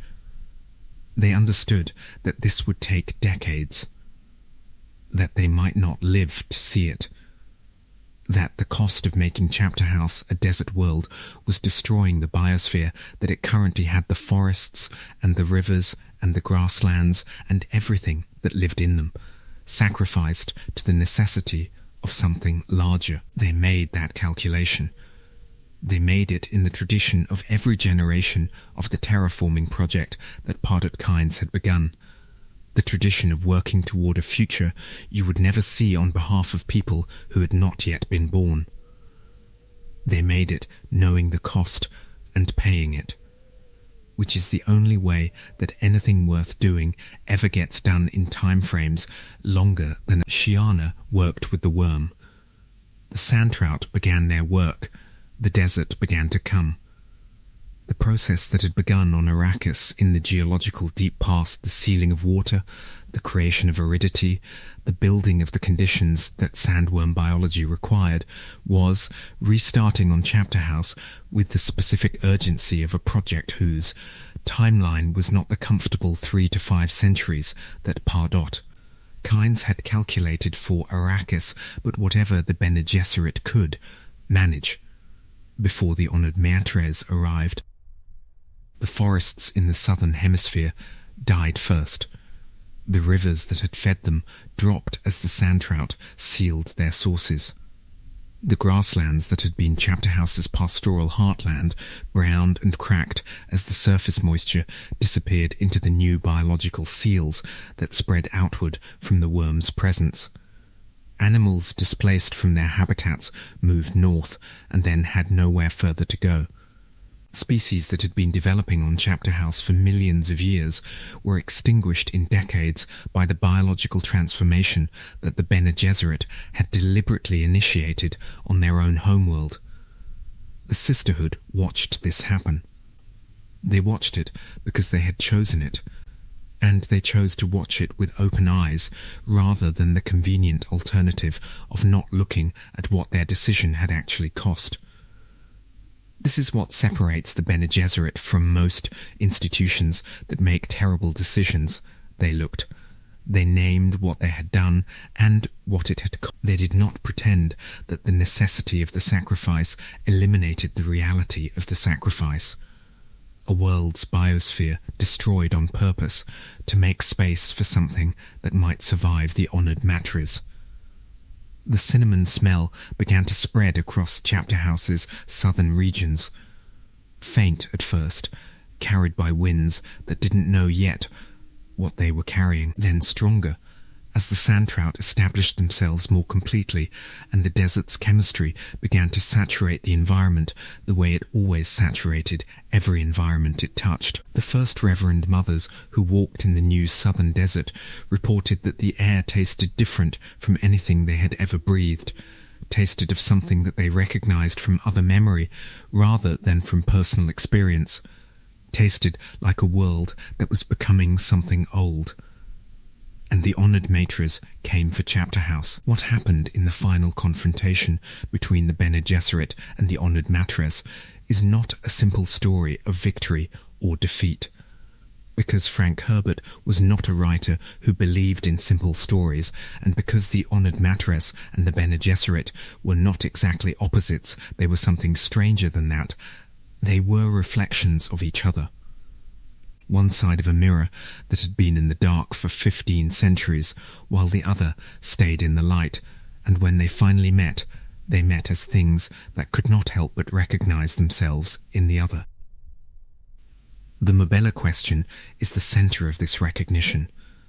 An honoured matre who had been captured, who had encountered in the Duncan, Idaho Gola something that the honoured matre's training had not prepared them for, a mind that could not be entirely dominated, a presence that resisted the weaponized sexuality that the honoured matres used to bind people to them, and that resistance had opened something in Mabella rather than closing her further. She had come to understand what the Bene Gesserit were, in a way that no honoured matre had understood it before. Not because the Bene Gesserit were better they weren't, not across the board, not in every measurable way, but because she understood what had been lost in the honoured matresses' evolution away from the sisterhood's disciplines. The honoured matres had been Bene Gesserit-trained women and fish-speaker soldiers, and other elements of the God Emperor's social structure, dispersed into the scattering and then hardened by whatever they found there into something that prioritized survival at the expense of everything else. They had gained speed and aggression and the capacity to dominate. They had lost the reason for surviving, the question of what you were supposed to do after you had won. Audrey saw this. Odrade, walking into the honoured matress's territory to negotiate, knowing that she would not come back, understanding that the deal she could make was the deal of the person who was willing to not survive it. Odrade saw that the path through the crisis was not victory over the honoured matress, but merger with them. The painful, costly, expensive merger that required acknowledging everything that both sides and everything that both sides had gotten right, and building something from the combination that neither could have been alone.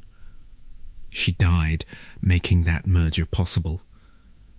Her memories were transmitted to Mabella in the moment of death.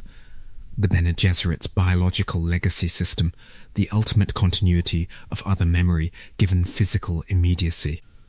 Mabella received Odrade's understanding, along with everything else, and she became the bridge that neither side could have built without. And from Chapter House, before the merger was complete, before the outcome was certain, Shaina took a ship carrying the young worms of the new desert ecology, carrying seeds of the spice cycle, carrying the possibility of what Arrakis had been. The ship went out into the dark between the stars, into the uncharted space that the scattering had opened, carrying a desert that did not yet exist, and a girl who could speak to what would grow from it. The desert is not a place. This is the thing that every character who survives a significant amount of time on Arrakis eventually understands, in the way that understanding comes from living rather than from reading. The desert is a process. It is what happens when water is sealed away and biological systems adapt to the sealing over millions of years, building layer upon layer of interdependency until the whole thing is too integrated to be disrupted by anything short of planetary scale interference and too resilient to be permanently ended by anything at all. The honoured matres burned Arrakis. They burned every worm, every sand trout, every trace of the ecosystem that had been producing melange since before the human species invented writing. They did this with the thoroughness that their training in absolute solutions had produced, and it was thorough. It was as complete a destruction of a planetary ecology as anything in the historical record, a true ending of the specific thing that Arrakis had been. But they burned the planet.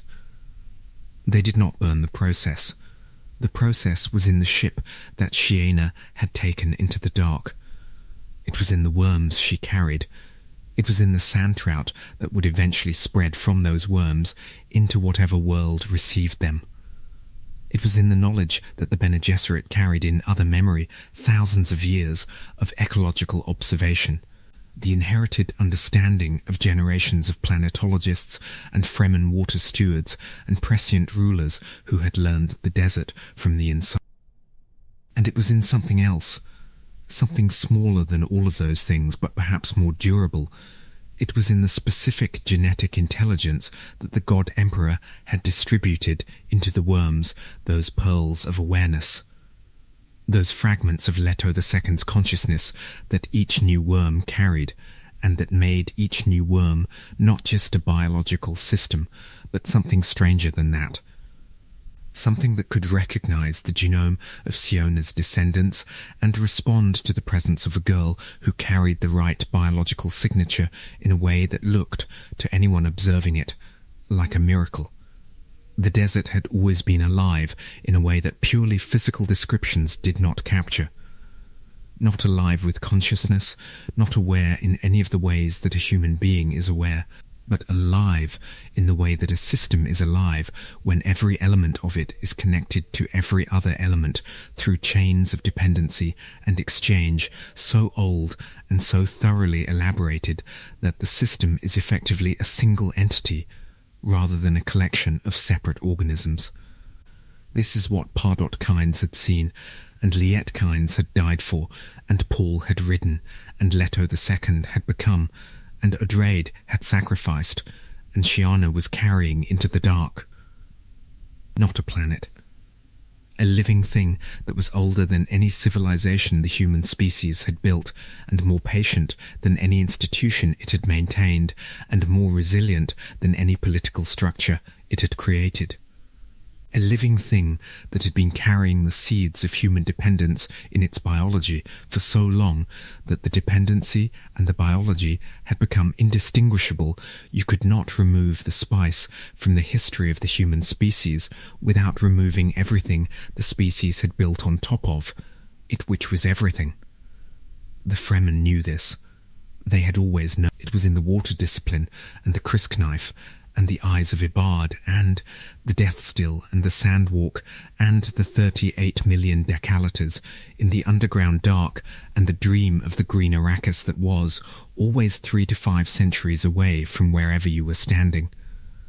When you looked at it, the Fremen knew that the desert was not separate. They had been made by it the way a blade is made by the fire that forged it, changed completely into something that had a specific relationship with the force that had created it, a relationship that would persist even when the fire was gone.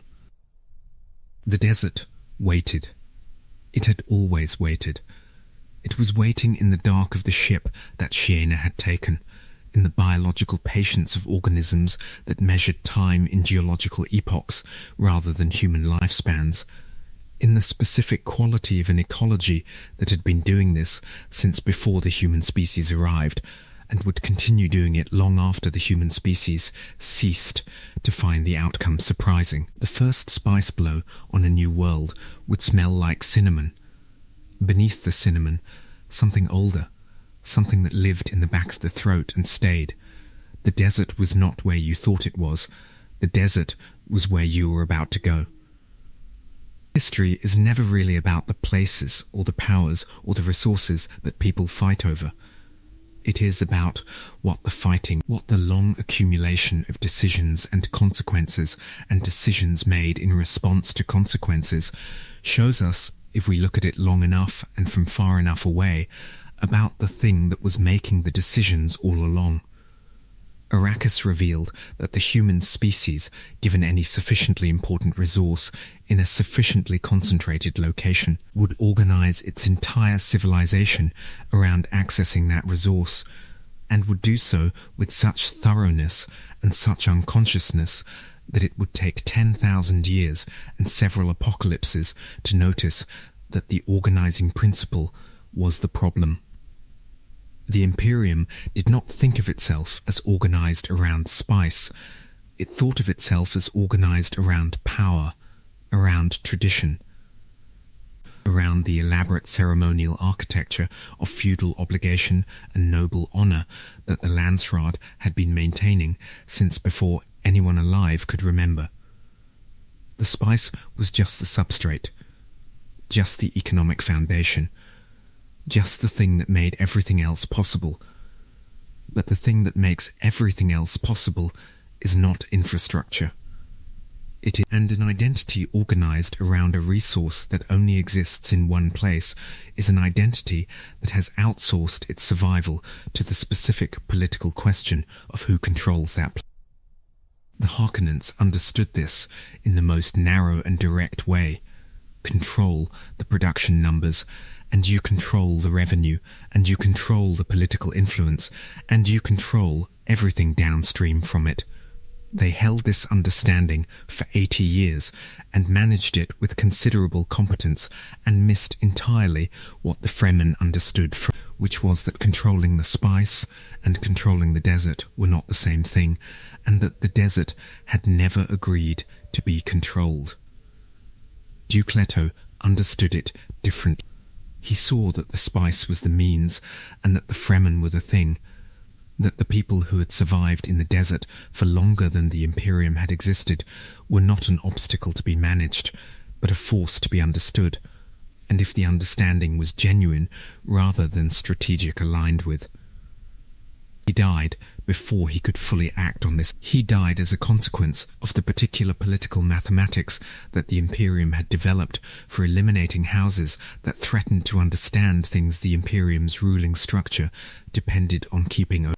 Paul understood it as a lived experience, which is the most complete kind of understanding, and also the most painful, because lived understanding cannot be set aside when the experience becomes too much to... He understood what Arrakis was from inside it, from the sandwalk and the sea-etched dark and the worm back and the prescient visions that showed him all the futures the desert opened and all the futures it closed. He understood it with a completeness that made him the most powerful human being who had ever lived, and that completeness made him, simultaneously, the person most clearly aware of the limits of power. He could see every probable future. He could not see a good one. The desert had given him everything and shown him, at the moment of giving, that everything was not enough. Leto II understood it in the way that only someone who has literally become the thing they are trying to understand can understand it. He carried the desert inside the sand trout membrane that covered him for 35 centuries. He managed the spice from inside the ecology that produced it, making the management decisions that the ecosystem required rather than the ones that short-term economic or political calculation would have suggested. He was, for 3.5 millennia, the most intimate possible relationship between a human intelligence and the desert's biological system. A symbiosis so complete that neither party remained what they had been before the relationship began. And he had done it deliberately, with full prior knowledge of what it would cost, because the probability space had shown him that the alternative to becoming the desert was the desert becoming unable to continue being what it was. The honoured Matres understood none of this. They came back from the dark carrying the assumption that power over a resource meant the ability to destroy it if it became inconvenient, and they destroyed it. This is the cleanest possible illustration of the difference between the Harkonnen understanding of Arrakis, which was at least a working understanding, however brutal, and the understanding that the desert required. The desert could not be destroyed.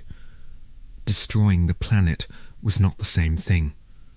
The Harkonnens knew this at some level because the Harkonnens had spent 80 years on the planet and had absorbed through proximity, if not through reflection, the fact that the desert was not the sand, but the system. The honoured Matres did not know it because they had never been close enough to learn it, had encountered the desert only through its products and its religious significance and the institutional importance of the world that housed it, and had never sat on the back of a worm in the dark and felt the desert move beneath them.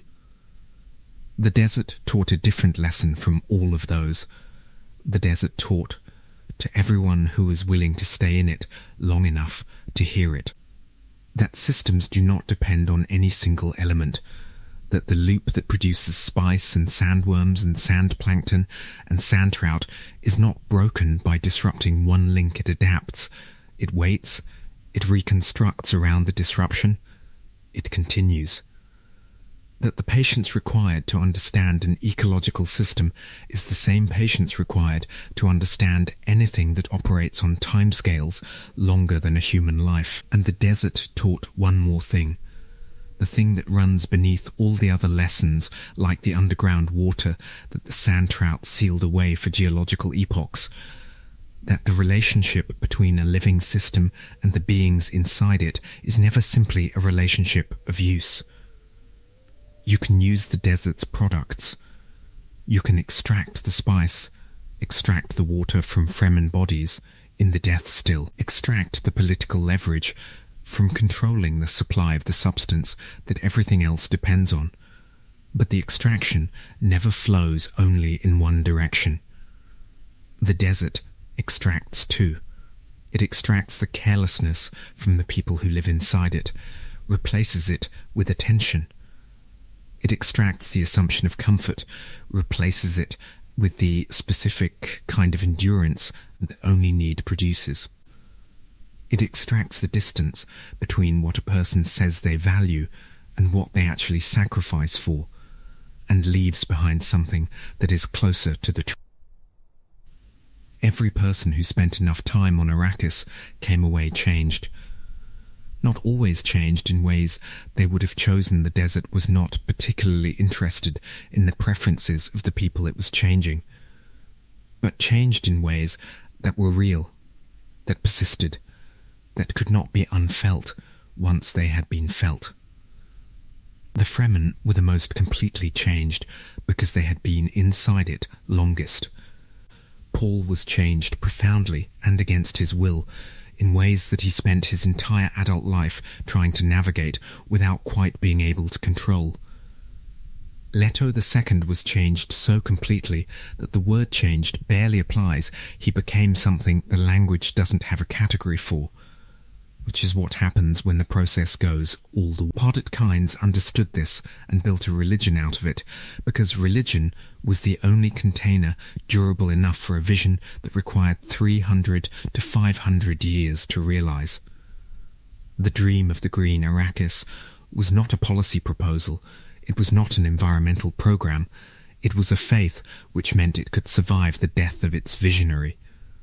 could survive the specific failures and betrayals and accumulated costs that always accumulate between a vision and its realization, could survive the deaths of generations of people who would never see the thing they were working toward and had to find in the working itself the meaning that the destination could not yet provide.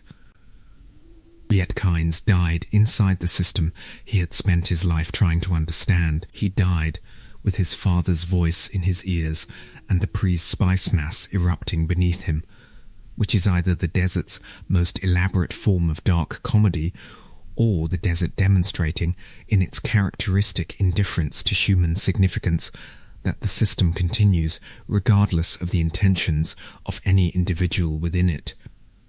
He was the greatest ecologist who had ever studied, and Arrakis killed him the way it killed everyone who walked into it without a stillsuit on. That is not irony. That is ecology. Paul used the system and was used by it the reciprocal relationship that Arrakis always eventually imposed on everyone who arrived thinking they were the one doing the using. He thought he was using the desert's people and the desert's spice and the desert's particular capability for producing fighters of extraordinary quality. The desert thought differently. The desert gave him the prescient sight, the worm rides, the Fremen loyalty, the water of life, and the vision of everything he could not prevent. It gave him what he asked for and showed him, at the moment of giving, what the price was. He spent the rest of his life. Leto II became the system literally, biologically, at the cost of everything that makes human life feel like itself, rather than like a function, and in becoming the system, released it into a form that could not be controlled by any subsequent attempt to apply the same tools that had controlled it under his management. You cannot prescient govern a humanity that has dispersed itself throughout the unknown, that has been breeding invisible people for 35 centuries, that has been prepared by the most comprehensive single act of institutional design in human history to resist exactly the governance it has just been released from. Leto II built the conditions for his own replacement, funded the project with his humanity, and delivered the results on schedule, which is either the greatest achievement in history or the most expensive one, depending on whether you think achievement and expense are different things. And Shiana carried the desert into the dark, and the dark received it, and the process continued. Not because the universe had been redeemed, or the lesson had been learned, or the sacrifice had been honored, or any of the things that narratives like to end with.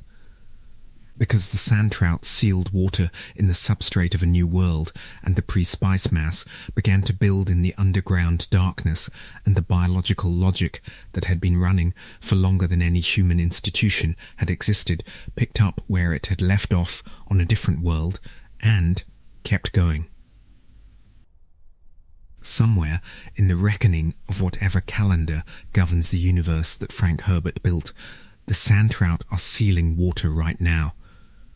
They are in the substrate of a world that nobody has thought to look at carefully yet, working with the patient biological efficiency of organisms that have been doing this since before the human species arrived on the planet that first hosted them. They are creating the conditions that the sandworm biology requires: the absolute aridity, the sealed groundwater, the specific substrate chemistry that allows the pre-spice mass to build in the depths below. They are making a desert. They are making it in geological time rather than human time, which means they will be done eventually, and you will have been dust for an epoch before the first spice blow erupts.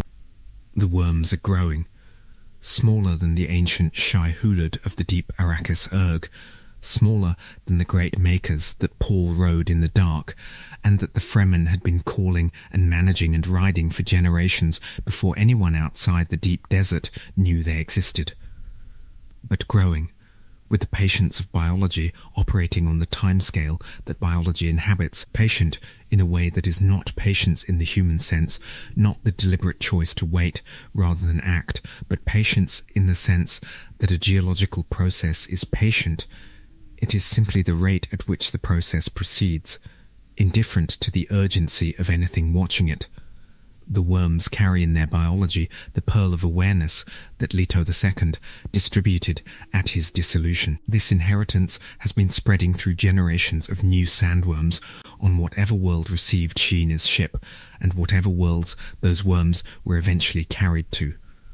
It is not individual consciousness, it is not Leto II thinking in the worm's biology. It is more like an orientation, a quality of the worm's distributed awareness that makes it tend towards certain genetic signatures, that makes it recognize certain people without being able to say why. That makes the desert, in those moments of recognition, feel less like indifference and more like attention. The Christ knife that will eventually be carved from the tooth of a worm on that new world will be milky white and iridescent. It will follow the curve of the tooth in the subtle way that function expresses itself as form, and the person who carries it will understand, not because they were told, but because the desert will have already taught them that once drawn it cannot be sheathed without drawing blood. Not because a rule was made, because that is what the knife means in the relationship between a people and the world that has made them. The smell will be there, in the air of the new desert, in the food grown in its soil, in the water drawn from aquifers that the sand trout have partially sealed, in the breath of everyone who has lived in that desert long enough for the desert's chemistry to have begun its permanent claim on their biology. Cinnamon first, warm and slightly disorienting. Beneath the cinnamon, something older and stranger that does not have a name in any language that developed away from a desert world. The note that gets into the back of the throat and stays. The note that changes the people who breathe it long enough in ways they cannot always explain and sometimes cannot control. The spice will flow. It will flow because the desert is not a place that can be destroyed. The honored Matras learned this the hard way, in the specific way that the desert teaches everything, absolutely, without exception, without any concession to the urgency or the desperation or the power of the thing that believed it was doing the destroying. They burned Arrakis completely, and the desert survived in the hold of a ship. They sterilized the surface, and the process continued in biology that had left before the weapons fired. They eliminated an ecology, and an ecology began again on a world that had not been a desert before the ship arrived. The desert does not need the Imperium's permission to produce the spice that the Imperium needed to survive. It never did. It was simply there, running its ancient biological cycle, and the Imperium arrived and decided the cycle belonged to it. The desert noted this with the same attention it gave to everything that happened on its surface, completely, impartially, and without any interest in the conclusion that the Imperium had drawn. This is the complete history of Arrakis. Not the history that the Imperium recorded, which was the history of production quotas and revenue distributions, and which noble house was currently failing to meet its fief obligations. Not the history that the Bene Gesserit maintained, which was the history of genetic lines and breeding program progress, and the management of institutional capability across the millennia. Not the history that the Fremen oral tradition preserved, which was the history of the Sietches and the Water Horde, and the dream of the Green Arrakis that was always 3 to 5 centuries away from the moment you were living in. The complete history of Arrakis is the history of what a desert does to everything that encounters it, over the span of time long enough for the full consequences to become. It is the history of a biological system so complete and so ancient and so perfectly integrated with itself that it outlasted every empire built on top of it. It is the history of the Fremen, who understood that system because they had no choice, and who became, through that understanding, something the universe had never produced before and would not produce again in quite the same form. It is the history of the Kynes family, who gave the desert people a vision worth dying for, and then demonstrated that the desert did not make exceptions for people with visions any more than it made exceptions for anyone else. It is the history of the crysknife and the stillsuit and the sandwalk and the maker hooks and the water counters and the death still and the eyes of Ibad, blue within blue, total saturation. The visible record of a life lived inside the desert's chemistry, the sign written in the most permanent biological medium available that this person belongs to this world in the specific, irreversible way that belonging happens when you live inside something long enough for it to live inside you. And it is the history of a smell. Cinnamon. Beneath the cinnamon, something older, something that the body stores somewhere below conscious memory, something that changes the people who breathe it long enough in ways they cannot always explain. That smell is still out there, rising from sand that no one has mapped yet, from a pre-spice mass building its pressure in underground darkness that no instrument is currently pointed at, from a desert that is still becoming what it is going to be. The first Fremen of that world do not know they are going to be Fremen yet. They are still the people who arrived in the place that will eventually make them. The desert is working on them the way it works on everyone, without announcement, without explanation, simply by being itself and requiring, continuously and without compromise, that the people inside it become capable of living there or cease to be people inside it. The desert waits. It has always waited. It will outlast every empire that tries to hold it, every god that tries to become it, every institution that tries to manage it, every mind that tries to see all the futures that emerge from it. Consider what it means that the universe in Frank Herbert's novels is organized around a desert. Not around a mountain, which would speak of permanence and domination, the thing that forces everything else to accommodate its presence. Not around an ocean, which would speak of the vast and the formless, the unbounded and the deeply ancient. Not around a city, the human thing, the artificial construction that replaces the natural with the intentional. Around a desert, the thing that is permanent only in its impermanence, that is defined not by what it has, but by what it lacks. That survives by being the condition to which everything else reduces when everything else has been stripped away. There is a Zen quality to this, though Herbert was not writing Zen Buddhism. He was writing about ecology and power and the way that civilizations create the conditions of their own undoing by organizing themselves around the exploitation of things they cannot replace. He was writing about what happens to people who live inside genuine necessity, not the managed scarcity that political systems create, but the absolute necessity that a desert imposes. The kind where the gap between what you need and what is available is not a policy problem, but a thermodynamic fact. He was writing about faith, about what happens to a faith that has been formed inside genuine extremity and then suddenly finds itself free of the conditions that formed it. He was writing about how long things last.